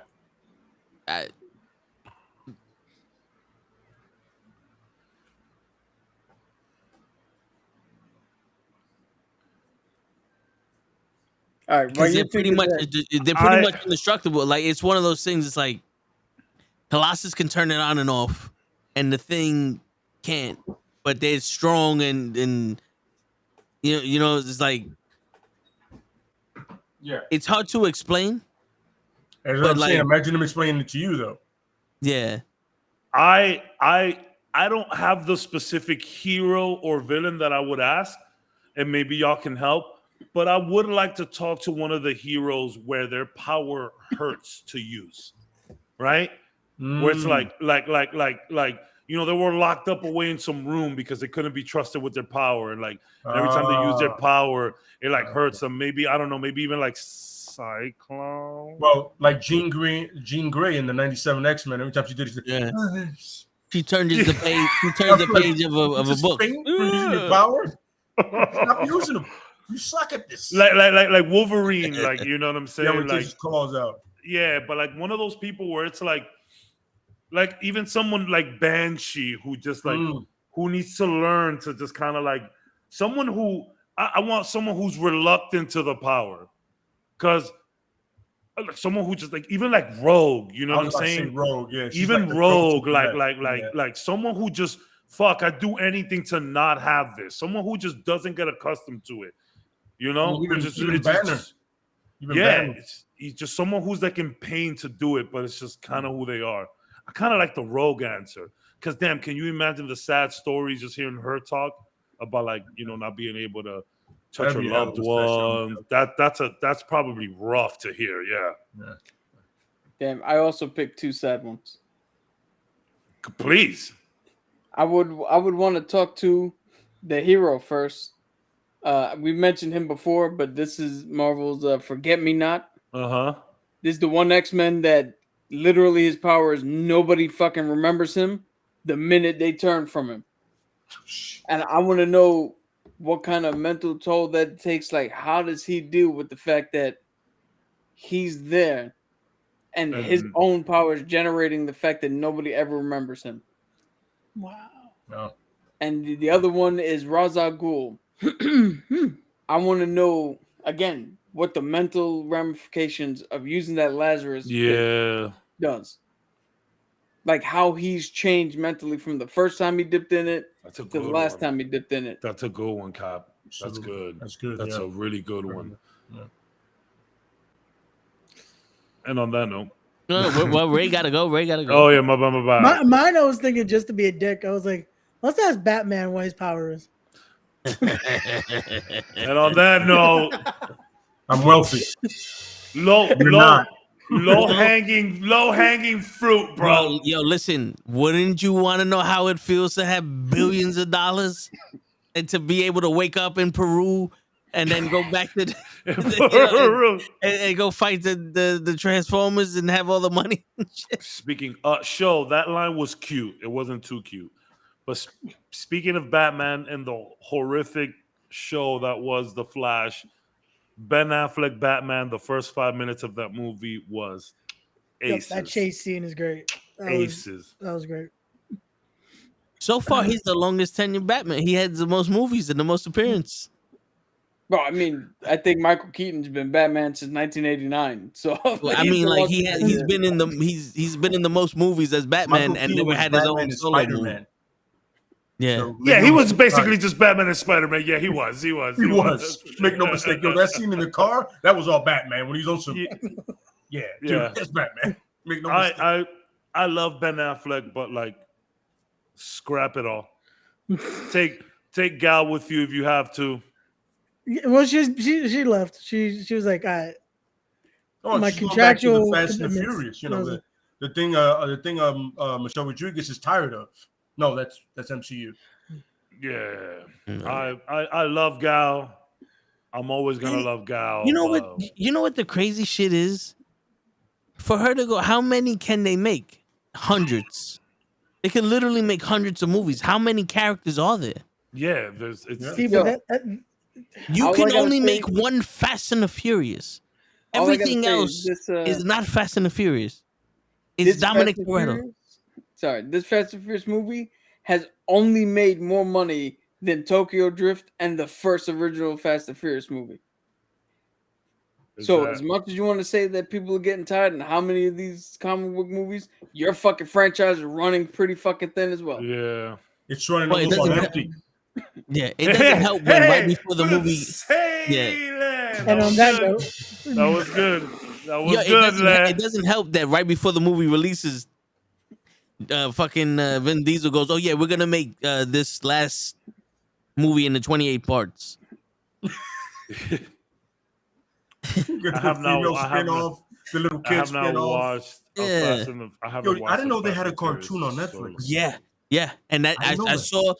I saw the first 12 minutes of it, and I was like, "Nah, this is worse." yeah, no. Like it's a cartoon that's just crazy now. Yeah. It's like really, wow. I watched the movies, and you made this worse. Nah, I'm good. Yeah, it got worse in the Yeah. cartoon. I could have swore one of the cars turned into a plane, like the fucking Centaurians are there. Meet me down a helicopter, Centaurians. By the way, Can we get- if can you we can get a make live that movie adaptation? successfully? I mean, Yeah. Yo, Can we make a live adaptation of the Centurions? How would you have felt if it was the Centaurians and not the GI Joes at the end of that? Yo, What? here's the thing.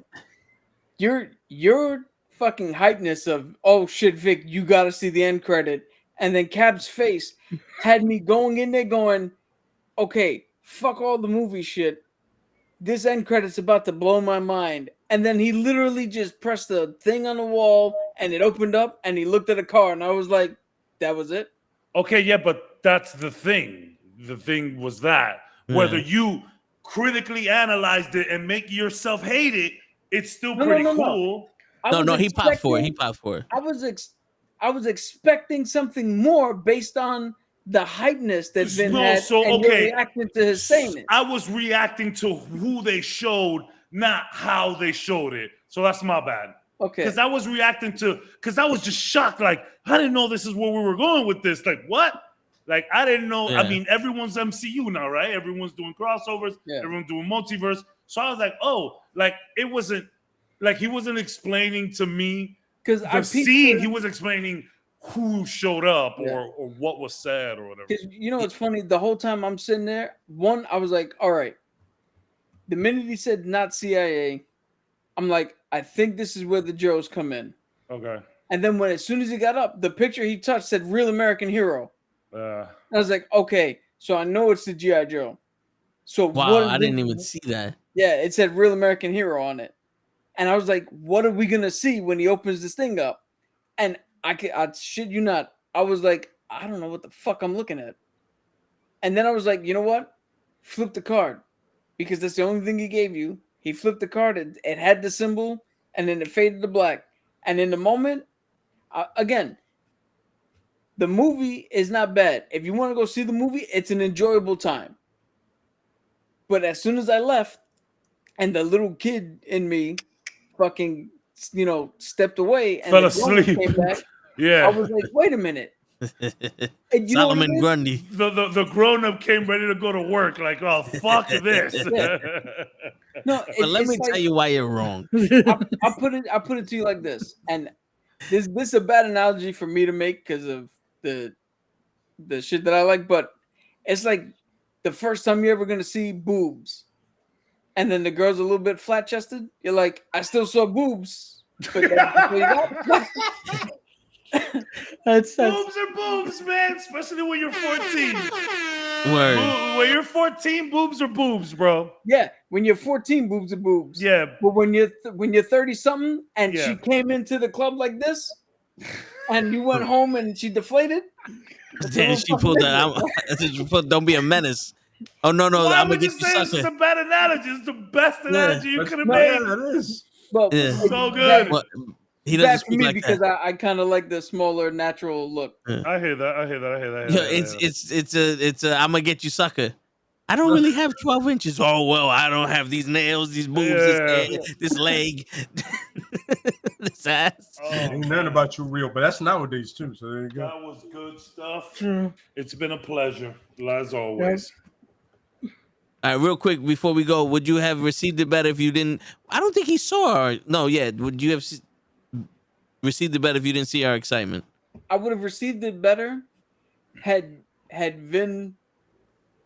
didn't say anything. It was like, yo, Vic, I think you would have enjoyed the Transformers movie.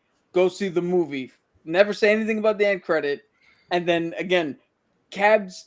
The minute I saw Cab's expression, I was like, I gotta fucking see it now. Because I mean, okay, so wait, let me. wait. I mean, it's still cool that they're doing this. My expression is valid. Again, yes, it is cool. I thought so in my head, I was like, yo, Duke's gonna show up, Flint's gonna show up. Okay. You know, Well, no. I thought it was something so bananas that See, the thing was this. I was gonna walk out of the theater and be like, that was fucking crazy. Like, see, Cap, the thing was when's this. the last time you walked out the movie doing that? Yeah, you don't. Endgame. Sorry, I let you. Sorry, I got you hyped up. no, My bad, I walked out of Dungeons and Dragons.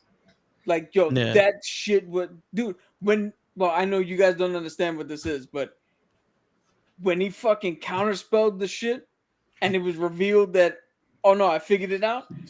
I was like, this is what I've been waiting for. Fucking nerds. But all right, so the thing is this. Right as the movie ended, I said, this is the best Transformers movie they ever made. And I texted to him, and I said, did you see the end credit scene? He goes, no. I said, oh, baby, watch the movie. Okay.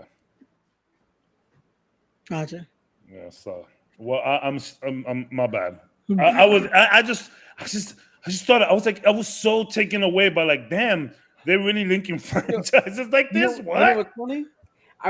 I came home and I watched that podcast again, and I watched that part, and I watched Vin turn around and go, and he presses the door, and the thing opens, and he looks at the card, and it says G.I. Joe, and I see your face drop, and in my head, I'm like, this is what got him.